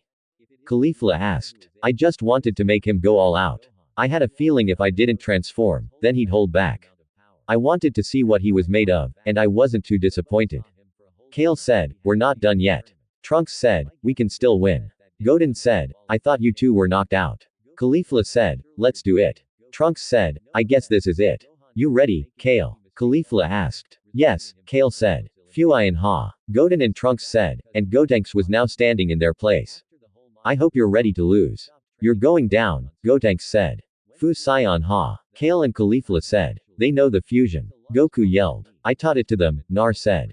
Kale and Caulifla started to merge and everything went perfect. A bright light flashed before everyone's eyes and now a new fusion was born. This fusion had Caulifla's hairstyle, but one of her bangs completely covered her left eye. She wore white pants, black sash, a pink crop top shirt, and a black vest with gold padding around the shoulders and neck. She wore black boots with gold tapping around them and gold wristbands that went halfway up her forearm. Whoa, this power feels awesome, the fusion said. I see you've successfully pulled off the fusion on your first try. Good job. Oh. What should we call you? Nar asked. Using the Patara earrings. It was Kefla. Maybe Kel or maybe Kalila. The fusion pondered. Forget it. Just go fight. Nar said with a sigh. This one definitely has Caulifla's personality. Although you can tell it has mostly Kale's facial features, Nar thought. Now hold on. Having a name would definitely make us much more cooler. How about Kale? Yeah, that's the one. Kel said, doesn't matter what your name is. You're going down. Say hello to Super Gotenks. Gotenks said and went Super Saiyan. Well, that's nice. Let's go. Kel said. Gotenks and Kel flew off into the air, and due to Gotenks being in his Super Saiyan state, he was slightly faster than Kel. They stopped flying and started fighting each other. Gotenks rushed in first and Kel ducked out of the way from his punch and aimed a kick at his head that was blocked. Kel decided to go on the offensive, and unlike Kefla, Kel was fighting more like Kale than Caulifla. Each attack Kel did was precise and accurate rather than wildly swinging and relying more on power than speed. Gotenks was hit quite a few times and couldn't understand how he was being hit since he was supposed to be stronger. Gotenks created some space and then got in close to use his high-speed rush. It was a combination of many punches and kicks that Kel had trouble blocking, and Gotenks ended it with a powerful downing strike, sending Kel into the ground. Gotenks wasn't done with his assault and started firing off multiple energy blasts at Kel. Seeing this coming, Ko quickly got up and flew around trying to dodge them, but they kept coming and eventually they were too close, so she stopped flying to face them. Once they were close enough, she started knocking them away, causing them to explode, and Gotenks had a smirk on his face. I told you I was stronger than you, Gotenks said. He started laughing and dancing around until he felt a huge power surge and grew serious. Inside of the smoke, Kale was powering up and you could see her hair turning gold. Naruto looked at this and just smirked because he knew the fight was about to get started. Gotenks flew into the smoke and all everyone saw was a golden form come flying out of the smoke. But it wasn't Goten. It Kel. Kel corrected herself and faster than Gotenks could see. She appeared behind him and gave him an overhead kick to the ground. Kel gathered energy above her head and fired off her own wave of energy blasts at Gotenks. Gotenks tried to do the same maneuver she did when she got out of his attack, but hers covered a wider area and he took some damage trying to fly through the attack. Gotenks, having no choice, powered up to Super Saiyan 2, and his release of power cancelled out Kel's attack. Gotenks flew at Kel and they started fighting all over the mountain area, destroying anything in their path, creating shock waves for their collisions.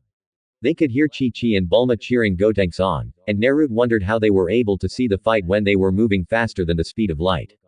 Gotenks and Kel ended the brief scuffle and landed in the ground. Both of them were covered in cuts and bruises, but Gods took a lot more damage than Kel. You're better than I thought you'd be.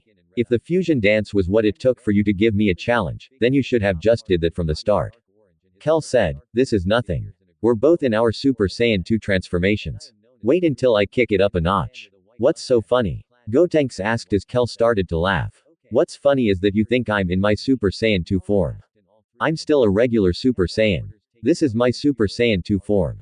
Kel said and powered up to a Super Saiyan 2. Before Gods could react, Kel charged at him and sidekicked him up into the air. Then she flew up and roundhouse punched Gods away before flying and reappearing behind him to elbow him in the stomach as Gods turned around.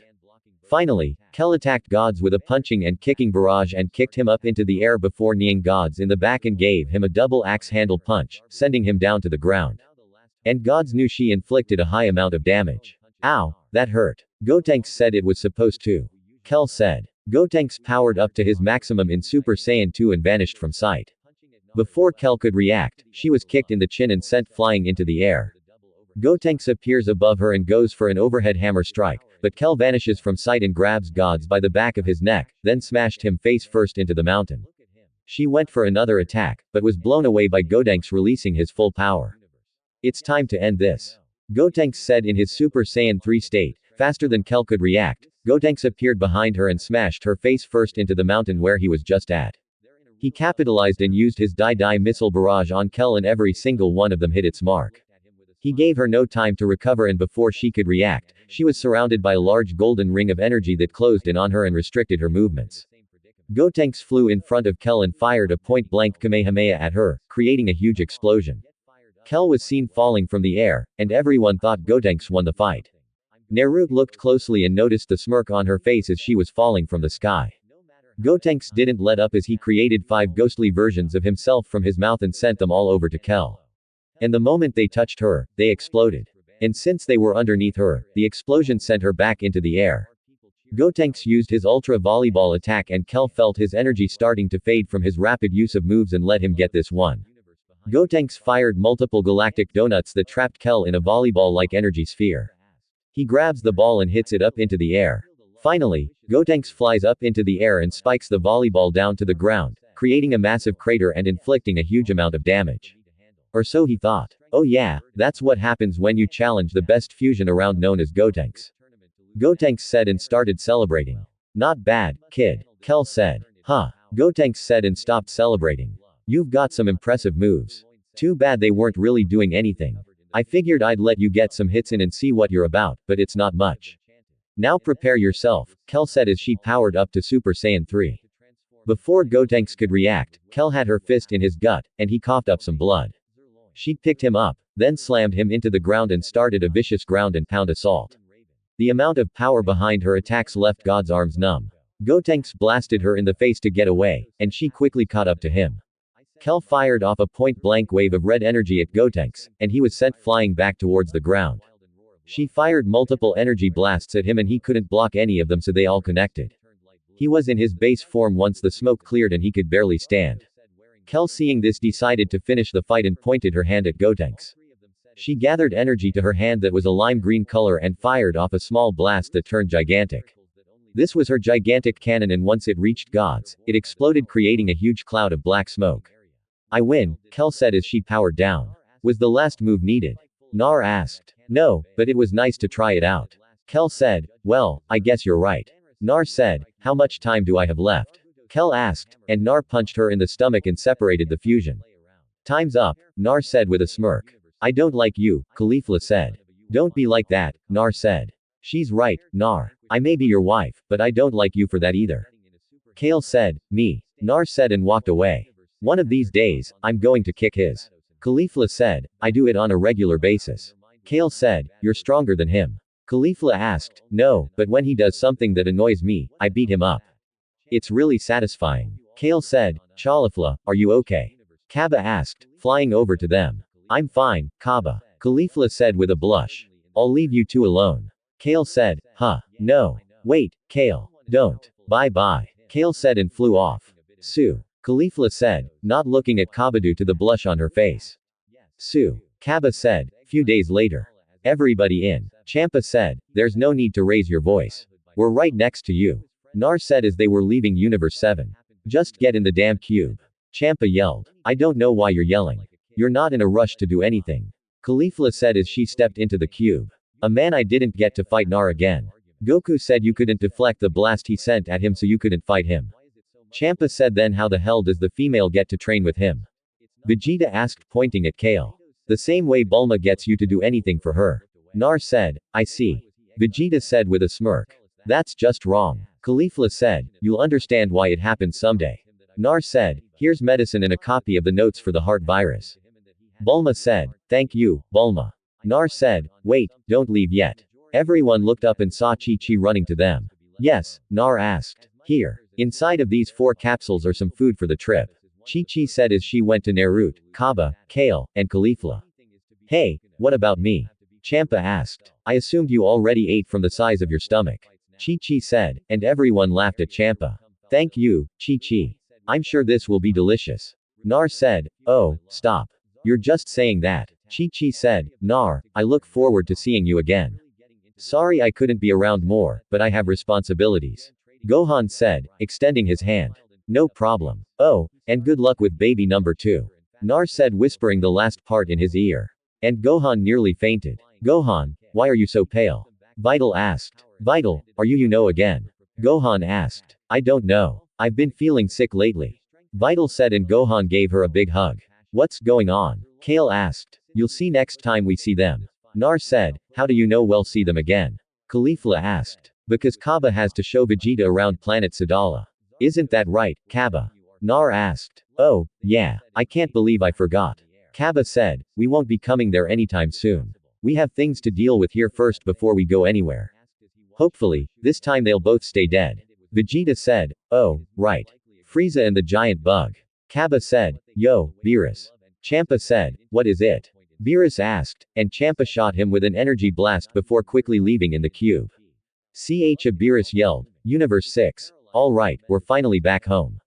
Caulifla said, you didn't enjoy your trip in Universe 7. Champa asked, I enjoyed it, but nothing is better than home sweet home. Caulifla said, hey, Caulifla. Kaba asked. Yes, Kaba. Caulifla asked. I'm wondering since we're back in our own universe that maybe you and I could. Kaba stuttered, trying to get his question out. What are you trying to ask me? Caulifla asked with a heavy blush on her face for crying out loud. He wants to know if you'll go on a date with him. Nar said, and Kaba blushed. Is that true? Caulifla asked. Yes. Kaba said, when? Caulifla asked. Just go now. This is ridiculous. Nar said, maybe you and Kale can come along. Caulifla said, nope. Me and Kale are about to have some alone time.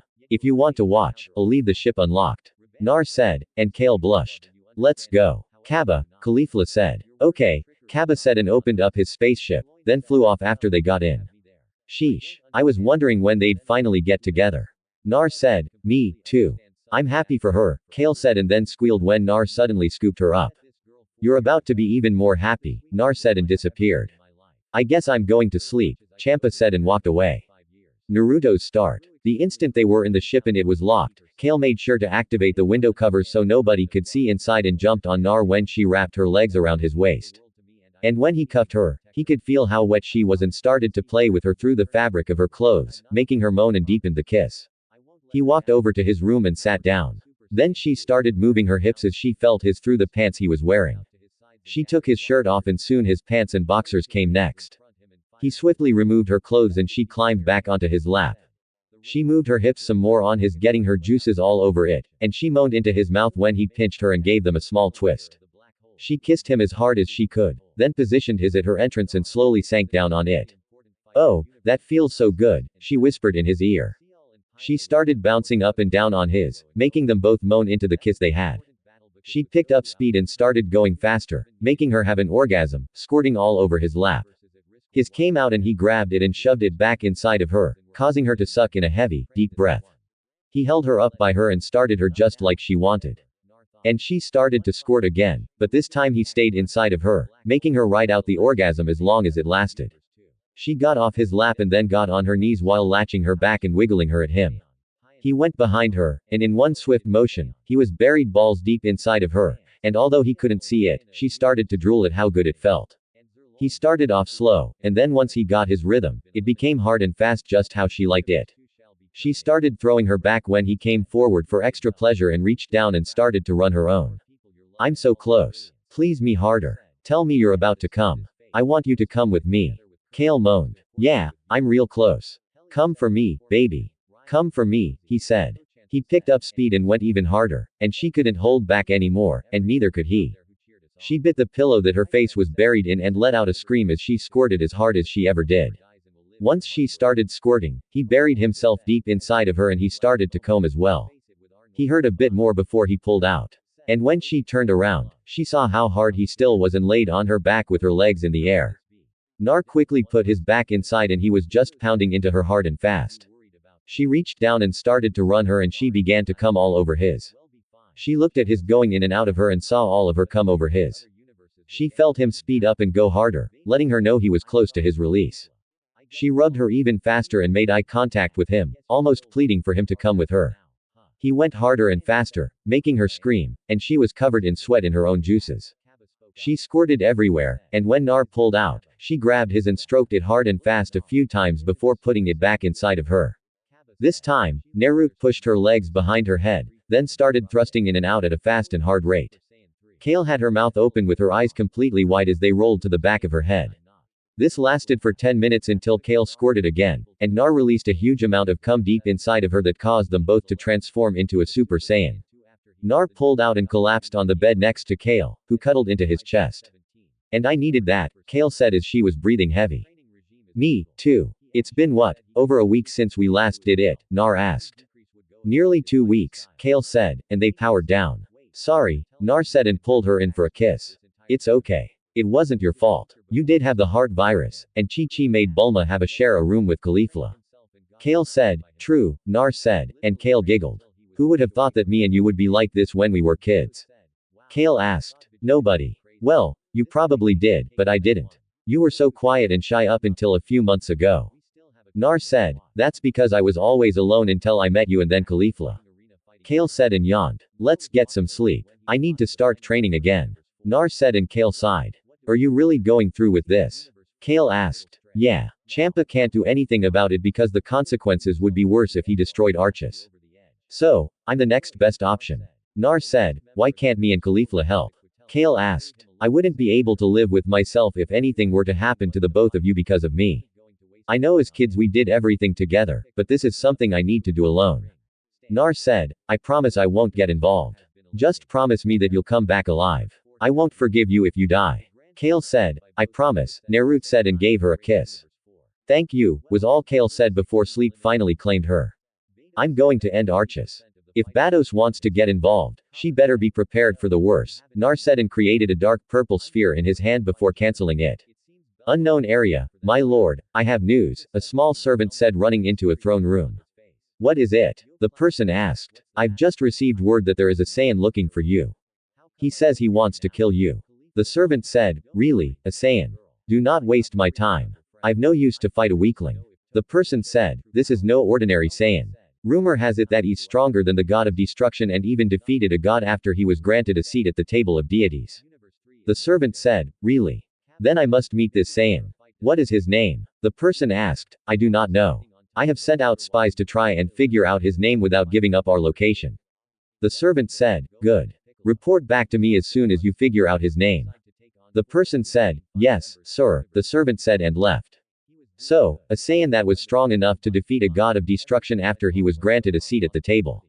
I guess it wouldn't hurt to add one more body to my collection, the person said as he leaned forward. The light was able to show just a glimpse of his face and it revealed pale blue skin and a red pupil. 2 years have passed since the Tournament of Power and Naruto's journey to Universe 7. The now 25-year-old had one goal in his mind and that was to find Archis then kill him. He knew it wouldn't be easy since he's an angel and now Vados is involved. The only thing Nar really did over the past 2 years was train and spend time with Kale since she would force him to stop training. He never really trained in any of his Super Saiyan transformations since he wanted to raise his base power level. Over the 2 years, he hasn't spoken a single word to Vados or any of the angels that would try to talk him out of it. He trained with Champa mainly, who decided to teach him how to use the destruction energy, and it wasn't easy for Naruto at all. He was grateful for the training as he knew power wouldn't be enough to defeat Archis. He focused mainly on learning techniques that would help him in his fight, and he was not satisfied until he could do all of them effortlessly. Nar and Kale also decided to live on Earth since that was Naruto's home. But with some help from Bulma, they were able to make their house more technologically advanced than what they had. Kale was a ruck at the different things she was able to do on Earth and dragged Nar out quite a bit to see a movie or go to the carnival. Naruto also helped Kale train as well since he wanted her to be ready for anything just in case Archis would send somebody after her. She was able to use Super Saiyan 3 without a problem and no longer lost control over her powers. Nar and Champa both trained her in using divine energy so she would be able to sense when a deity is close by. Through tough training with Naruto and Champa, Kale was able to unlock the Super Saiyan God transformation, but she has problems accessing the transformation at will. Unlike Nar, however, she has made breakthroughs in her attempts to access it at will and is nearly there. The Omni Kings and Grand Priest were still against Nar trying to kill Ares. They sent angels after Kevin to inform him of a meeting they're calling him for, but he refused everything and told them he wasn't a deity, so their rules don't apply to him.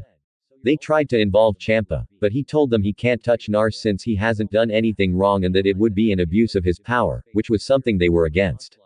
Hit was hired to kill Nar, but he declined the job. His power also increased, but he didn't know by how much. He never powered up to his max since he returned from Universe 7 and nobody could really push him to his limit. Kale at her max was only able to push him to Super Saiyan 2, but it wouldn't be near his max power in Super Saiyan 2, and Champa was only able to make him go full power Super Saiyan 3. Caulifla wasn't around a lot since she was with Kaba since they started dating 2 years ago. He made 2 new friends when a spaceship landed on Earth in the area his house was located. Their names were Kasa and Ruko. Kasa is a near-human-like humanoid with short white hair, thin white eyebrows, green skin, and a slender yet curvy build. She wears a white and purple outfit with a green half-circle under her chest, white gloves concealing purple rings on her cuffs, and white and green shoes with long purple socks. Her eyes are purple, and her hair is short. Ruko is an orange-skinned humanoid wearing armor similar to Saiyan armor with no shoulder plates, white outlines, a green section on his torso, dark green slim trousers, a woolly hat, white gloves, and shoes that had green tips on the ends of them. He has large yellow eyes with slitted pupils. They met Nar and immediately knew who he was since Frost put a bounty on his head, but it was taken down after Nar killed Ko, who was stronger than Frost. Word spread about Naruto killing Ko and his bounty was erased since nobody wanted to take him on. Kasa and Ruko were part of Frost's crew, but they defected once they figured out he was starting wars and would profit off of them. Nar and Kale welcomed them both with open arms into their house and they loved it. Kasa and Ruko knew about Naruto's goal of killing Ares and they surprised Nar when they said he hired them for a few jobs before. Naruto asked where he was, but they told him he's constantly on the move and they can't detect his energy, so it's impossible to track him down. They told him that Archis finds whoever he's looking for and not the other way around. Then Nar told them that he'll make sure to get his attention. Currently, Nar and Kale were relaxing at home looking at the stars. Nar Kale said. Har asked, after you're done with Archie's, then what will you do? Kale asked. That's when me and you can start a family. Kevin said and she blushed. What if he doesn't find you? Kale asked. I'm sure he already knows who I am and that I'm looking for him. He's probably planning to test me on what I can do. Nar said I'll be by your side to help. Kale said, I can handle Ares myself. If he has anybody else with him, then you can fight. Nar said, what about Vados? Kale asked. I'll deal with her whenever she shows up. Nar said, are you really going to fight her? Kale asked. She made it clear that she was going to stop me if I went after Ares. All she had to do was stay out of it, but she chose to get involved. The other angels are staying out of it, but she's willingly putting herself into this.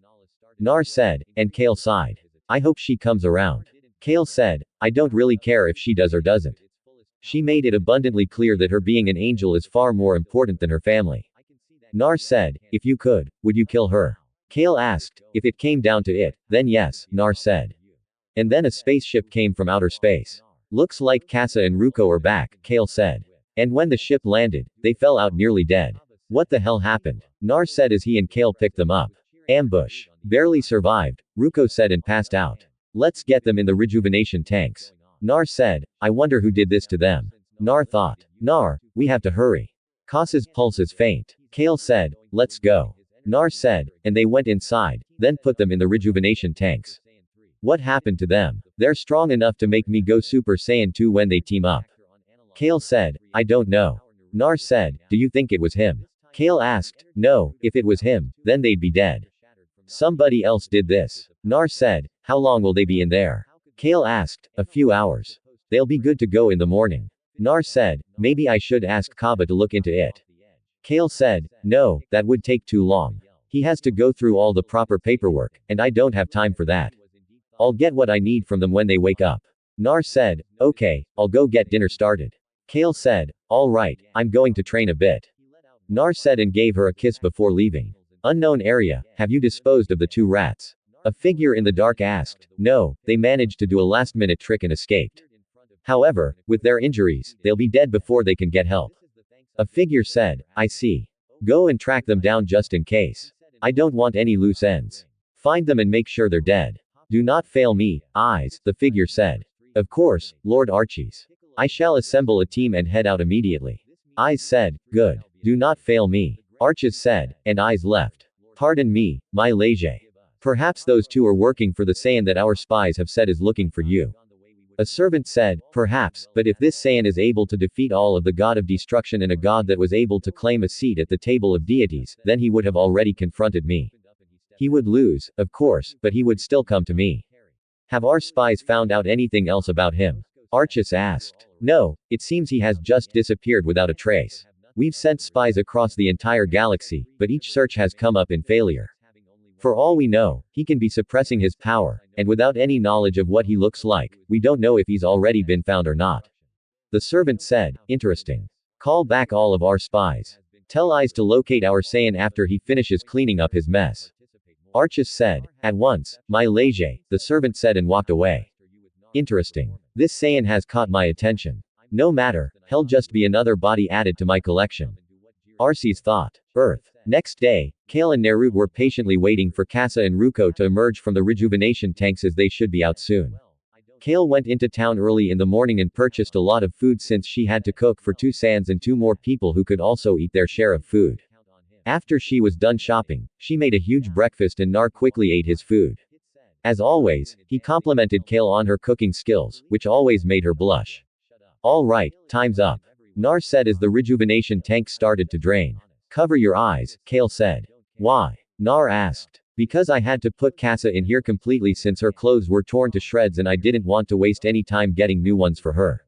Kale said, I get that, but why do I have to close my eyes if you're standing there with a towel blocking my view?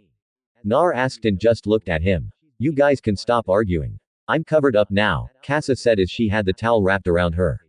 Oh man, I feel like I just finished training with Nar. Ruko said, what happened to you guys? Nar asked. We were going around finishing up our last few jobs so we could settle down here on Earth finally, but our last job went wrong. Ruko said, we never meet the people we work for. We just pick jobs and do them. We were nearly done with our last job. Just a simple relocation job, but we were ambushed by a large group of bandits. We managed to take all of them out except for one. Casa said, this guy destroyed us and looked like he wasn't even trying. We barely escaped and got lucky when the sun came out.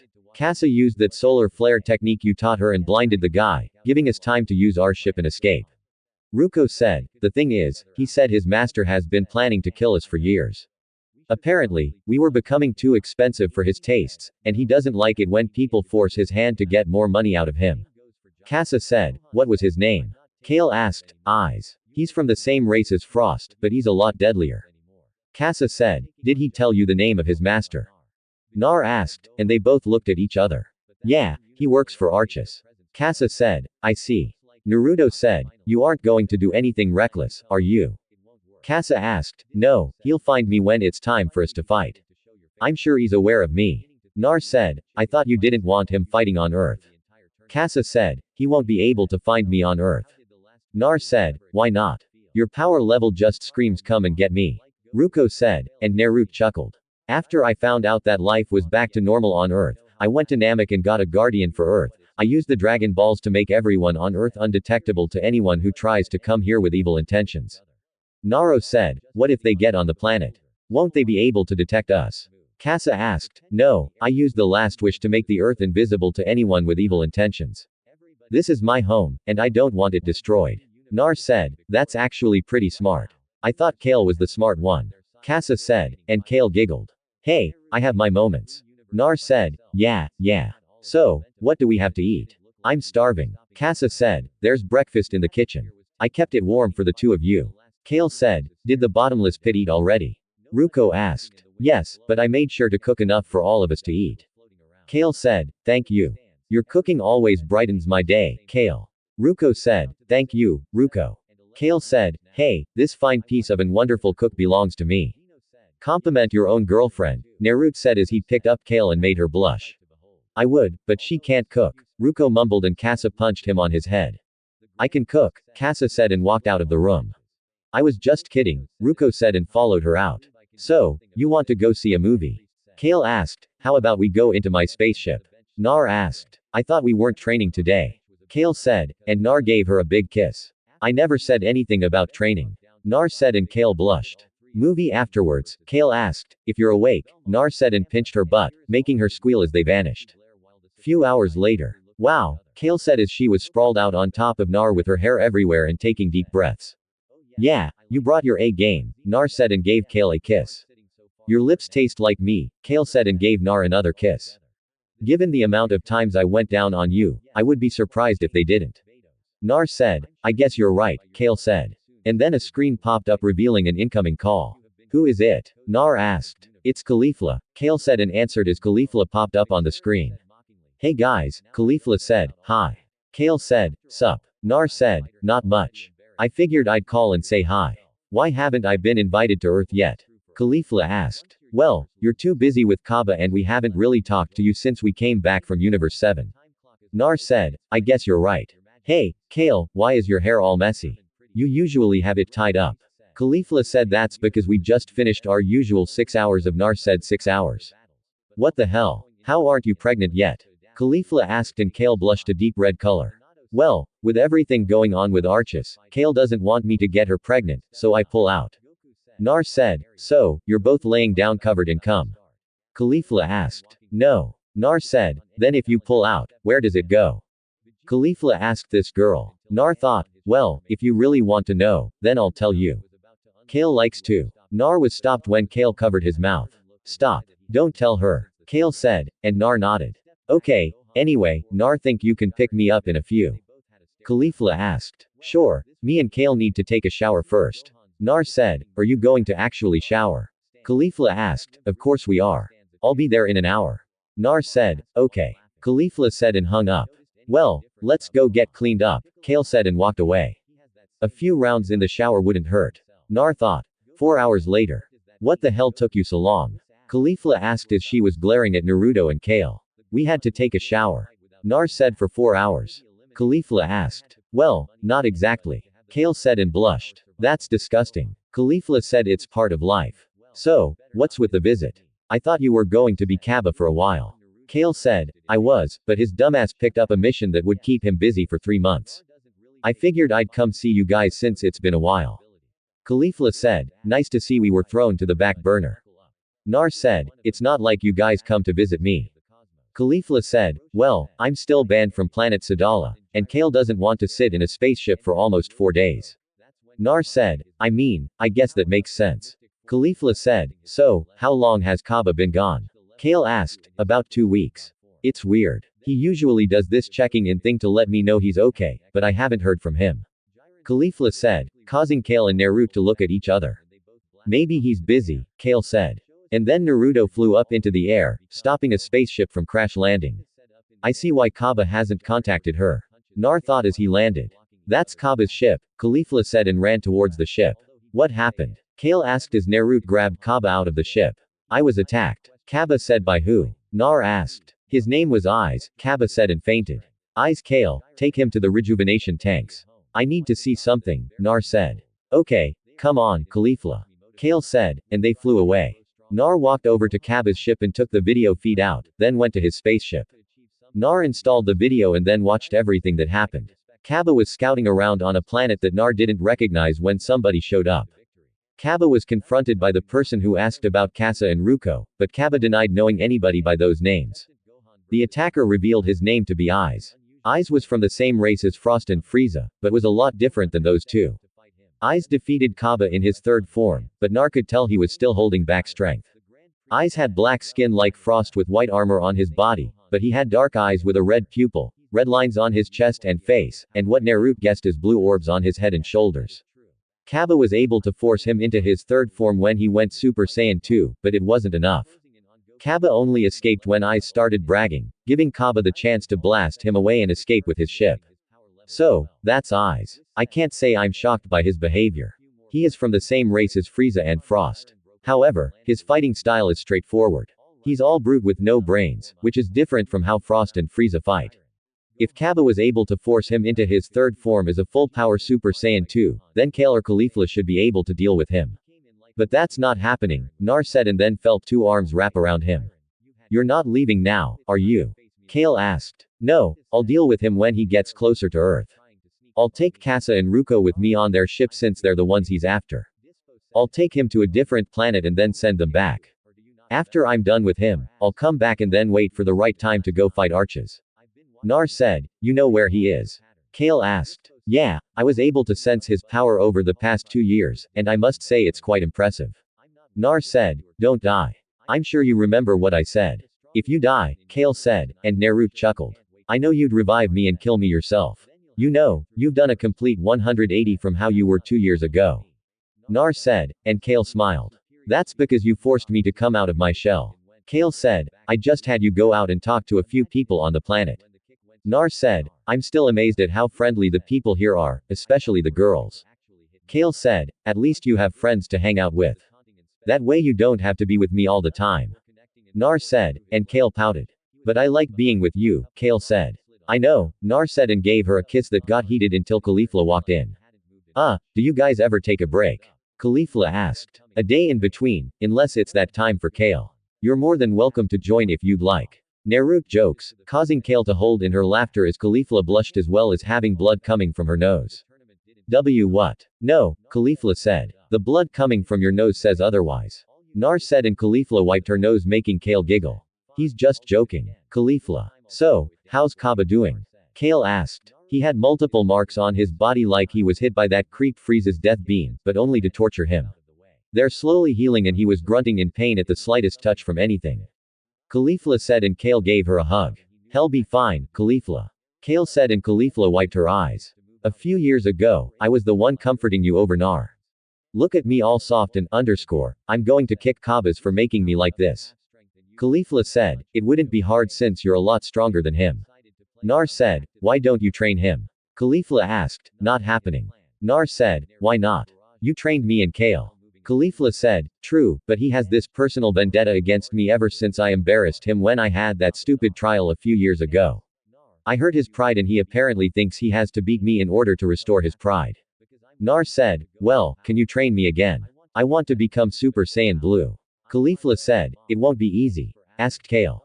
Nar said she can go Super Saiyan Blue. Caulifla asked, no, she can use the Super Saiyan God transformation. She probably can use the Super Saiyan Blue transformation if she tried, but she doesn't want to sacrifice speed for power and a severe stamina strain, so she wants to unlock something else. Nar said, what could you possibly want to achieve? Caulifla asked, remember when Vegeta called me the legendary Super Saiyan during the Tournament of Power? Kale asked, yeah, what about it? Caulifla asked, I want to combine that with Super Saiyan God. Kale said, well, I won't be left behind. Teach me how to go Super Saiyan Blue. I'll surpass the regular Super Saiyan Blue form and then beat Goku. Caulifla said, just because you surpass Super Saiyan Blue doesn't mean you'll be able to beat Goku. While you may acquire the power to beat him, Goku has years of fighting experience, and I can tell he's been fighting since he was a kid. Nar said, is that why Kaba is able to beat me sometimes, even though I'm stronger than him? Caulifla asked, yeah, up until the Tournament of Power, you've never fought an actual fight against people who were stronger than you. It's why you lost to Goku as Kefla. He may have been low on stamina, but he knows how to pace himself in a fight against strong opponents. I'll be honest with you. If he was fully recovered, then he could have easily defeated the two of you. Naruto said, I understand that, but as Keflui forced Goku to use his Kaukan X20 on top of his Super Saiyan Blue, Caulifla said, that's true, but you also failed to realize Goku was fighting against you and himself. That Kaukan technique puts a strain on the body, and it was combined with Super Saiyan Blue. Add in how drained he was after Jiren fought him, and he was basically running on fumes, pushing himself to the limit. Beyond that, Naruto said, then how do I gain experience? Caulifla asked, simple. You fight different opponents. You're lucky though since I'm sure Archis has multiple people working under him. So you and Kale can fight them while I deal with Archis. Nar said, alright, how long did it take Kale to use Super Saiyan God? Caulifla asked, 6 months. Nar said, that's it. Caulifla asked, it was the worst 6 months of my life. Kale said and shivered. Why? Caulifla asked. Because you need to learn how to use an entirely different type of ki. I'll need to train you in using diving ki. Nar said, how do I do that? Caulifla asked. All that ki you exert when powering up needs to not leak out, per se. The secret to obtaining divine ki is to power up while keeping your ki within your body to prevent it from creating an aura. Nar said, what's so hard about that? Caulifla asked. It's hard for us because we have so much ki that we need to keep inside of our body. If we learned this as kids, then it would have been a piece of cake. You two have it easier than me because I had to figure out the secret on my own while I was training with Champa and Vados. Nar said, so when do we get started? Caulifla asked. Well, start tomorrow. Nar said and walked away. I hope you know what you've just done. Caulifla. Kale said, what? Caulifla asked, remember how he was during our training in Universe 7? Kale asked. Yeah, Caulifla said. It makes the training look like baby steps. Kale said, and Caulifla palled. Oh, me, Caulifla said, and Kale just placed a hand on her shoulder. I'll keep the rejuvenation tanks ready for you, Kale said and walked away. Nar, I know you're there, Nar said. Seems you've gotten better at detecting angels, Nar. Mixerida said, I am closing in on your level of strength. It's only fitting that I'm able to detect you. Nar said, don't get too. I can still defeat you easily. Mixerida said, whatever. Why are you here? Nar asked. It's been a while since we've seen each other. I was passing by and figured I'd drop in and say hello. Marita said, Vados told you to come and try to change my mind, didn't she? Nar asked, and Mixerida sighed. Yes, she's thinking of any way possible to have you give up your search for Archus. Mixerida said, what about everyone else? Nar asked. The other angels are on her side except for me and Cuss. You have power that surpasses all of the gods and most low-ranked angels, but you haven't done anything wrong. I tried to explain to her that rules of a deity do not apply to you since you're a mortal being. Mixerida said, I see. What if Champa was to kill Ares instead of me? Would he face punishment as well? His job as god of destruction is to destroy anything he deems unnecessary or a threat to his universe. How would the Grand Priest and the two idiots react? Nar asked. That is the question I presented to the Grand Priest once, and I have yet to receive an answer. Have you located Ares at all? Marita asked. Nope. I've just been training and having fun with friends. Nar said, I see. I'll give you a little word of advice for Ares if you want to defeat him. Mixerida said, the key to defeating an angel is that you must essentially become one yourself. Mixerida said, I can't become an angel unless I die and get reincarnated as an angel, and I highly doubt that will happen given how I am towards the Grand Priest and Zeno. Nar said, yes, then that means you must come up with a power far greater than your own that makes you detach yourself from raw emotions and worldly concerns. You must become a being of pure intention. Mixerida said, I already do that when I use Ultra Instinct. Shouldn't that be enough? Nar asked. No, Ultra Instinct doesn't require the use of Divine Ki. A mortal who has never been trained in the use of Divine Ki can also learn to use Ultra Instinct. It's just so rare amongst the gods that many deities believe that only beings such as angels and gods can learn it. Mixerida said, so, I need a form that possesses Divine Ki, but has the same principles as Ultra Instinct. Super Saiyan 4 mixed with Ultra Instinct is out of the question. Nar said, you're on the right track now. I must be going. Belmont is waiting for me. Mixerida said, wait, before you go, I need you to answer something for me. Nar said, what would that be? Mixerida asked, why are you helping me? Shouldn't you be against me trying to kill somebody who's like your brother? Nar asked, Archus stopped being an angel and my brother the moment he killed his first mortal. Mixerida said, if killing mortals is so bad for an angel, then why is the Grand Priest against me killing Archus? Nar asked, 2 reasons. 1, he's a bit frightened and concerned that you may actually discover a way to kill an angel and that would seriously hurt his pride as the Grand Priest as well as our beliefs that an angel cannot be killed.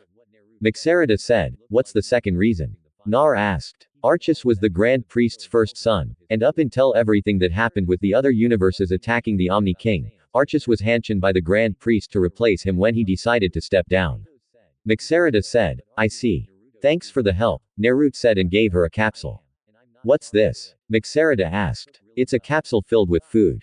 Just press the button and you'll have an entire feast big enough for me in front of you. If you thought my cooking was good, just wait until you try what Kale prepared. Nar said, thank you. That is most kind of you, Mixerida said, and then left in a pillar of light. A new form that has the principles of Ultra Instinct but also has the power that essentially makes me an angel.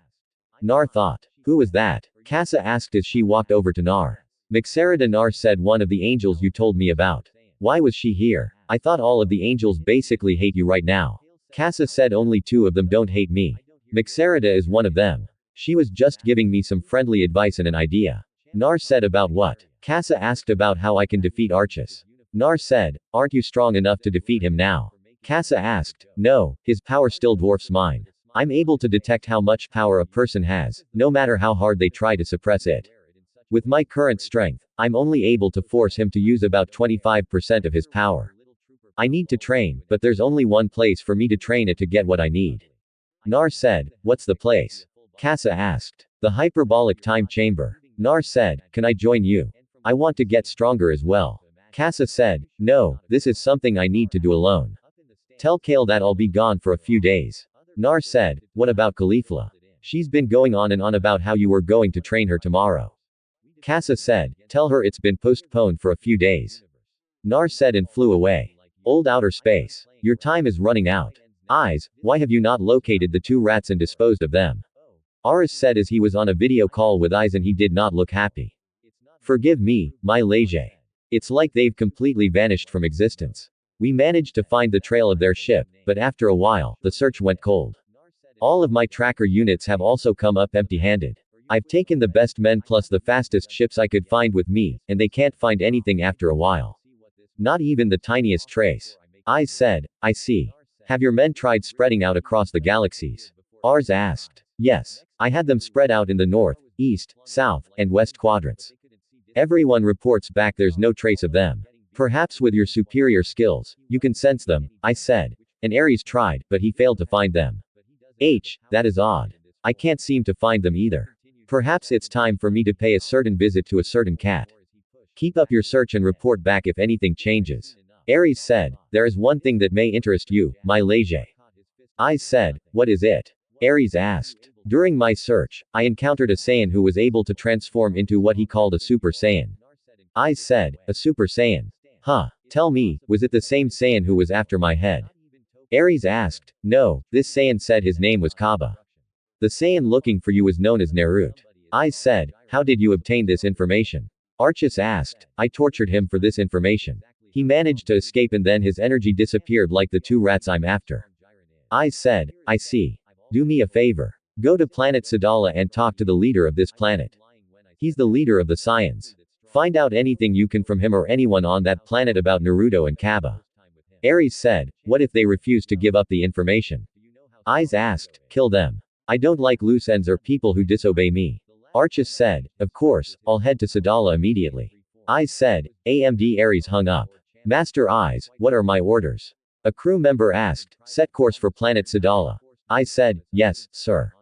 The crew member said, planet Sadala, King Borgos, was sitting on his throne, staring at the sunset, and had a calm look on his face.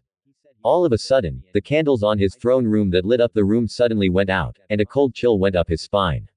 He had no idea what it meant, but he didn't want to wait to find out. He had a bad feeling about this planet, as if it were suddenly surrounded by a shroud of darkness.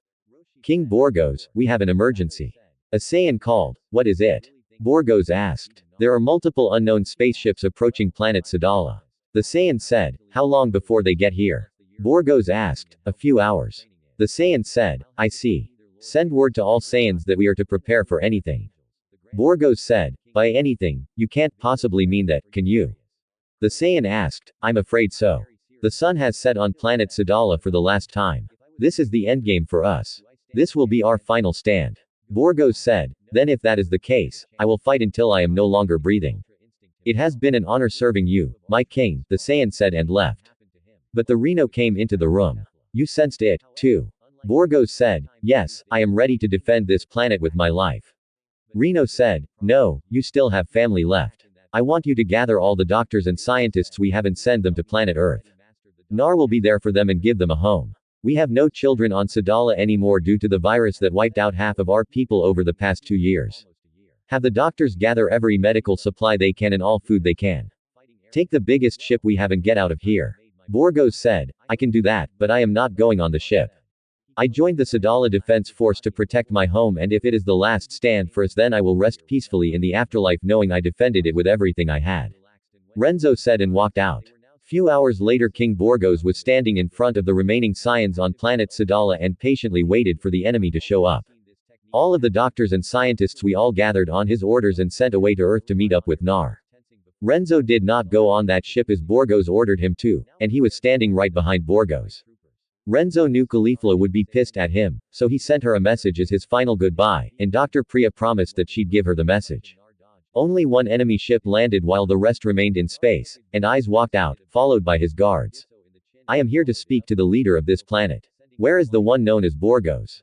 Eyes asked. That would be me. Who are you? Borgos asked. I am known as Eyes and I seek information in regards to 2 of your sayings. My master would highly appreciate it if you told us what we want to know. Eyes said, who is your master? Borgos asked. I am not at liberty to say his name freely without his permission. Eyes said, I see. What Saiyans are you seeking information on?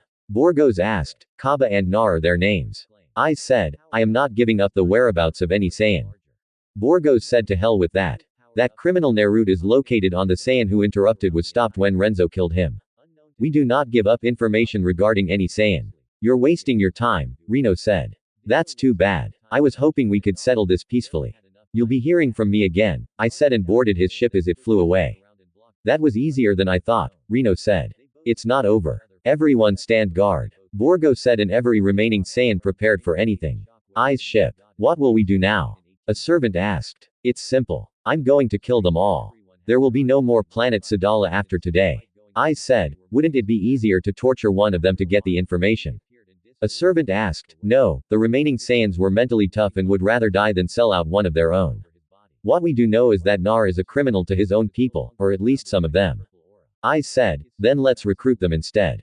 It'll give us more troops and help in our search. The servant said, no, they are a species that is comprised of warriors, and if any of them has the same power as Kaba, then our search will be over before we can finish it.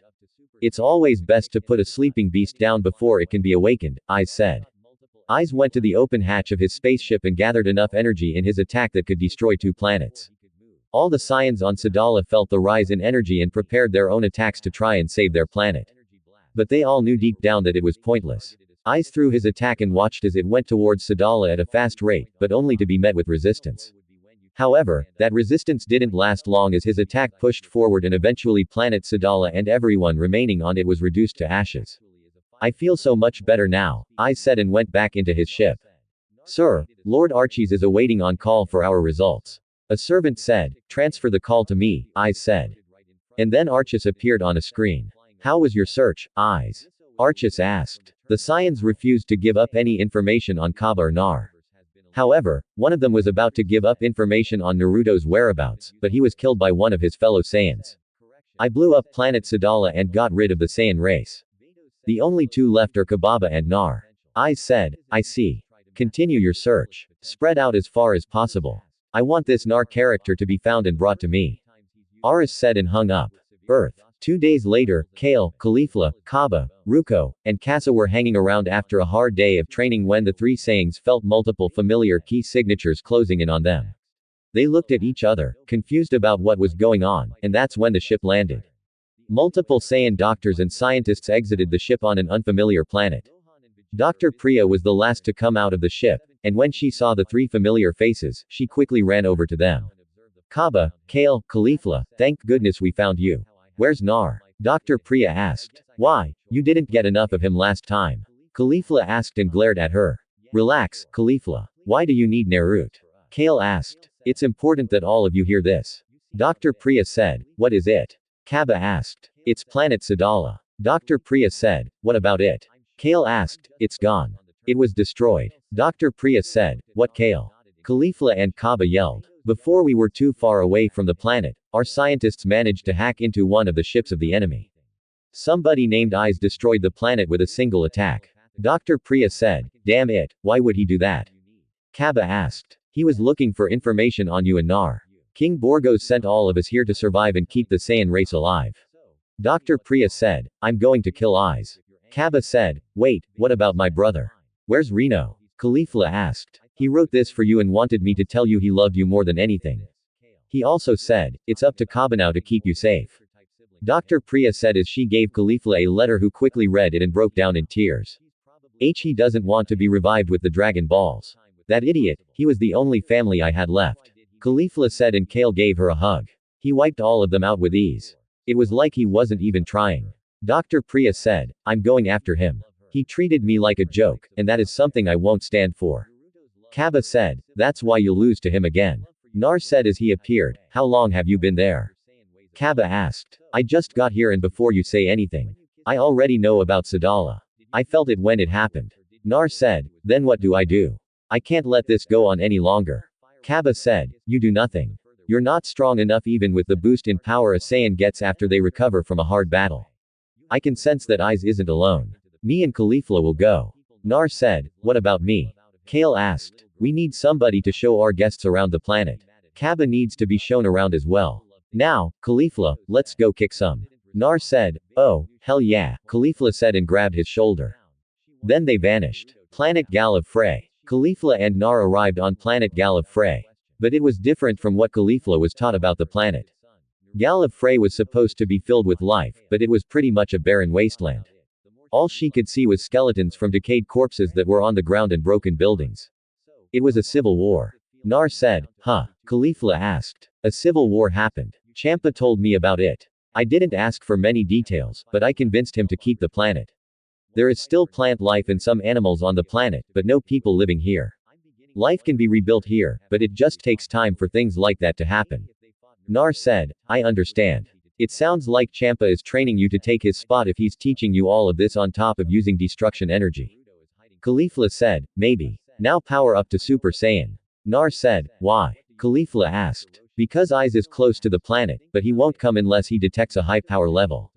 He may be looking for me, but I'm sure his main objective is to fight Kaba. If you raise your power to that of Kaba's, he'll come right here. Once he's here, you take out his entire fleet. I'll deal with him myself, Nar said. After this is over, you better train me to become Super Saiyan Blue. Caulifla said as she started to power up and did this for a few seconds until Naruto spoke up. He was closer than I thought. He's already here, Nar said, and Caulifla stopped powering up. So, how are we going to handle this? Caulifla asked as they saw a lone figure floating down to them. I'm going to send you up there with my instant transmission. I'm able to move objects by sensing another power level to send them to. Now go kick some and make sure you destroy every single ship up there. Nar said and placed a hand on her shoulder. You got it, Caulifla said, and then vanished as Eyes finally landed. So you must be Eyes. Nar said, I see my reputation gets around. Eyes said, I didn't know who you were until about a week ago. You hardly have a reputation in my book. Nar said, who are you? Eyes asked, the person who's going to kill your master. Nar said, and Eyes smirked. Ah, so you're Nar. You don't seem like much. Eyes said, looks can be deceiving. However, if you need a demonstration, all you have to do is ask. Nar said before Eyes could even blink. Nar punched in the face twice, knee him in the gut, and kicked him in the chin. Eyes was sent flying into a building, and landed hard on the ground. As soon as Eyes stood up, Nar smacked him away with a large piece of rubble. Eyes slowly stood up and wiped the blood off of his face. He glared at Nar with pure hatred in his eyes and raised his power level, which was about the same as Kaba when he powers up to his maximum in Super Saiyan 2. Eyes flew quickly at Nar and punched him in the face with all of his strength. But Naruto didn't even flinch from the punch. Eyes was fully enraged since Naruto was making him look like a joke and fired a point-blank energy blast at his face that he followed up with multiple death beams that created a smoke cloud. Eyes decided he wasn't finished as he fired a death cannon at Naruto and watched on as it caused a huge explosion. As he was standing there smirking at his work, he never noticed Nar standing right behind him until it was too late. Nar grabbed Eyes by the back of his neck and slammed him face first into the ground before he threw him into the air, which he followed up by hitting him with a majestic grenade. Nar was not finished since he grabbed Eyes by his tail, then began slamming him into any building he could find, considering how much everything was destroyed, and finally finished it with a barrage of punches that made Eyes look like a punching bag. I will not be made a mockery of, Eyes yelled. Eyes powered to his maximum and transformed into what he calls his perfect form. Not much changed except for him gaining 6 spikes on his head and he grew shoulder pads. Nar simply powered up to Super Saiyan and then caught a punch from Eyes, who was shocked since nobody has ever caught a punch while he was in his perfect form. They vanished and started trading punches, kicks, and energy blasts that caused shock waves all around the area they were fighting in. As they were fighting, Nar noticed Eyes was starting to get exhausted and figured Eyes must not use this form a lot, so he isn't used to it. Nar smirked and blasted Eyes in the face, which took out one of his eyes. Nar was actually bored with this fight and decided to end it. Nar powered up to Super Saiyan 2 and easily pummeled Eyes into the ground, causing him to drop out of his perfect form. Nar grabbed Eyes, threw him in the air, and then charged up a Rose Typhoon before firing it at Eyes. The blast was so powerful that it took out the remaining airships that Eyes had with him. So, I'm guessing you won, Caulifla said as she landed next to him in her Super Saiyan 2 form. I was honestly disappointed. Somebody like Eyes couldn't have been the strongest Archus had to offer. I only went Super Saiyan 2 so I can finish him quickly. How was the fight on your end? I see you're in Super Saiyan 2. Nar said, yeah, his crew wasn't that bad, actually. It was just a lot of them that I had to take out. None of them got away and all of the ships were destroyed. Caulifla said, good. We start training next week. I'm giving you some time to get used to the Earth and learn how everything is ran. You might become friends with some people. Kale knows. Nar said, "Meh, well see. Now let's go back. I want to take a hot bath," Caulifla said. "Sure," Naruto said and grabbed Caulifla before vanishing. Earth. So the people on Earth don't have rejuvenation tanks? Dr. Priya asked. Nope. We were pretty advanced in technology compared to them. Like our spaceships don't require a spacesuit or anything since we were able to find a way to keep oxygen flowing inside the ship. Kale said, advanced is an understatement. We're light years ahead of them in technology and medicine.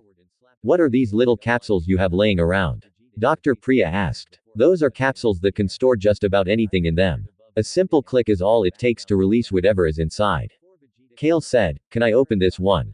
Priya asked, holding up a red capsule. No, Kale yelled and snatched it away. Sorry, Dr. Priya said. No, it's just that this is stuff for me and Nar. It would be embarrassing if you saw it, Kale said and blushed. Oh, I see. Anyway, do you think they would hire us to help them out? I mean, we have scientists and doctors, Priya said. I know a few doctors and scientists. I can talk to them for you if you'd like. They might be struck by what you can do, but they've seen Naruto fly, so nothing should really shock them if I say you're a friend of ours. Kale said, thank you, and I apologize for the incident a few years ago at my office. Priya said, it's okay. It's water under the bridge. I can't be mad at something that happened in the past. It's not like me and Naruto were together anyway. Kale said, I just felt like I should apologize. Priya said, no worries. Now, let's get you to the mall for some new clothes. Kale said, what's wrong with what I have on? Priya asked, you're wearing a lab coat and dress pants with a button-up shirt. You don't have to wear that every day to let people know you're a doctor. You can wear regular clothes now. Even Nar has regular clothes that he wears. Who knows, maybe we can find you a boyfriend at the mall, Kale said. And Priya blushed. I don't need a boyfriend. I just want to focus on work. Priya said, you're nearly 30 and you haven't had a decent boyfriend. I think you should give it a shot. Let loose. Have a little fun. Tell you what, how about me? You, Caulifla, Casa, and any other girl that is here go out for drinks sometime. Kale asked. I don't know. I'm not much of a drinker. Priya said, neither am I, but it doesn't hurt to socialize. Kale said, and Priya sighed. Okay, fine. Priya said, yes, Kale said.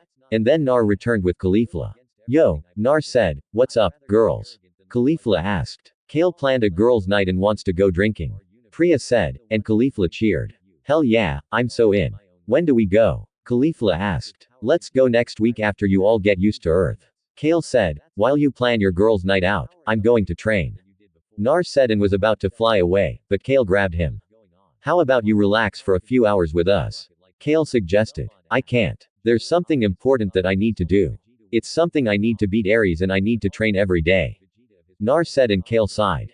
How long will you be gone this time? Kale asked. I'll be back by the morning. Nar said, what training are you working on? Caulifla asked. It's a secret, Dr. Priya.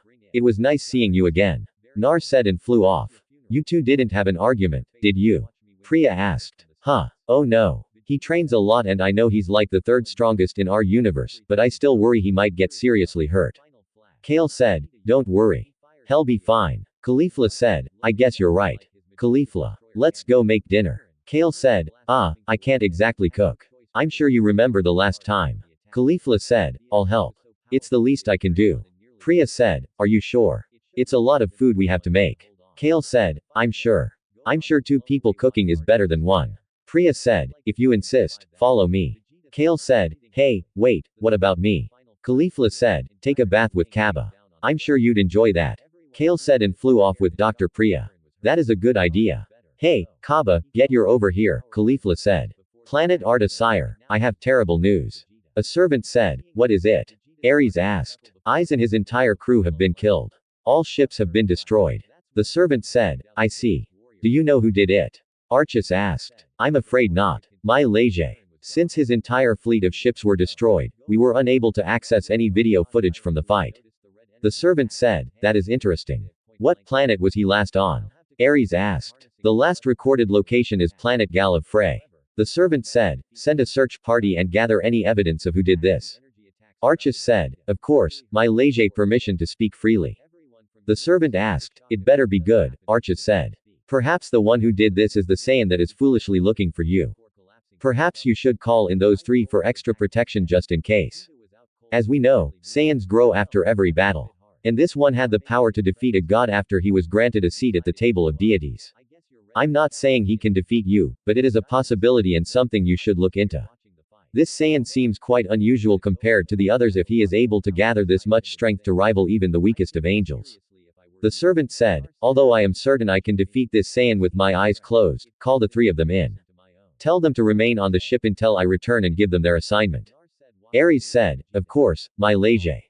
May I know where you are going to tell them just in case they get curious? The servant asked, I'm going to pay a visit to an old friend. Archus said, very well. I shall leave you to it then. The servant said and left. So, this Saiyan has the power to rival a god and compete with the lower-ranked angels. Champa, I think it's time we had a little chat about your apprentice getting in my way. Archus said, Grand Zeno Palace, it seems Nar is on the move. Vados the Grand Priest said it's the first time his power has been felt in 2 years. I wonder how he was able to stay hidden from us all this time. Whis said he is very skilled in key manipulation. We shouldn't be too surprised by this. It's actually quite impressive how he's able to stay hidden from us. Cuss said, why are you complimenting him? He is our enemy. Vados said, no, he's you all's enemy. Me and Cuss have already said we're staying out of this. Mixerida said, why? Surely this doesn't mean you're turning your back on us. Whis said, no, what it means is me and Cuss haven't forgotten rule number 2 of angels. We are not supposed to get involved in mortal matters. We are supposed to stay neutral, but all of you seem to have forgotten that. If a mortal is supposedly after an angel, why should we worry? I know exactly why all of you are really hoping for Naruto to give up or die by Vados' hands. Mixerida said, why is that? Whis asked. Because he makes you all feel fear. Deep down, you all know Naruto will somehow figure out a way to kill Archus. And I'm honestly ashamed that you are stepping in his way. Mixerida said, I'm doing my job. Vados said, by killing somebody who used to look at you as his mother. Face it. You all are no better than Archus. Mixerida said, how? Whis asked. Archus is a known traitor to our kind.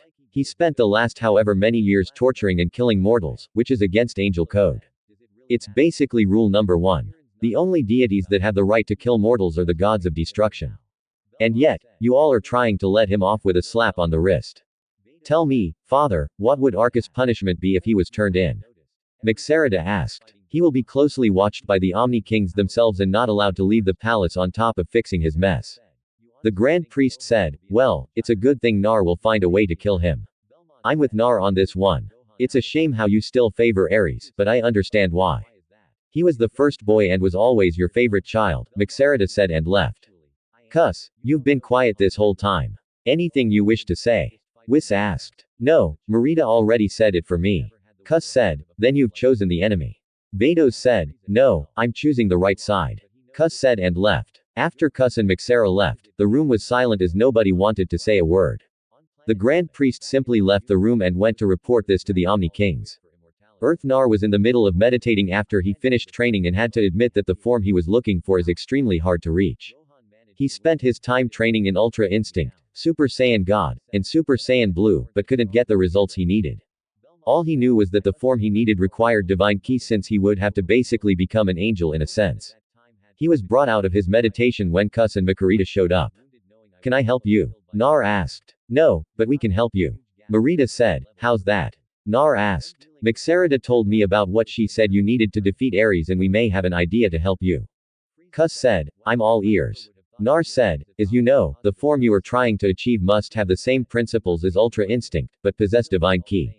We figured that the form relies around your Super Saiyan transformation.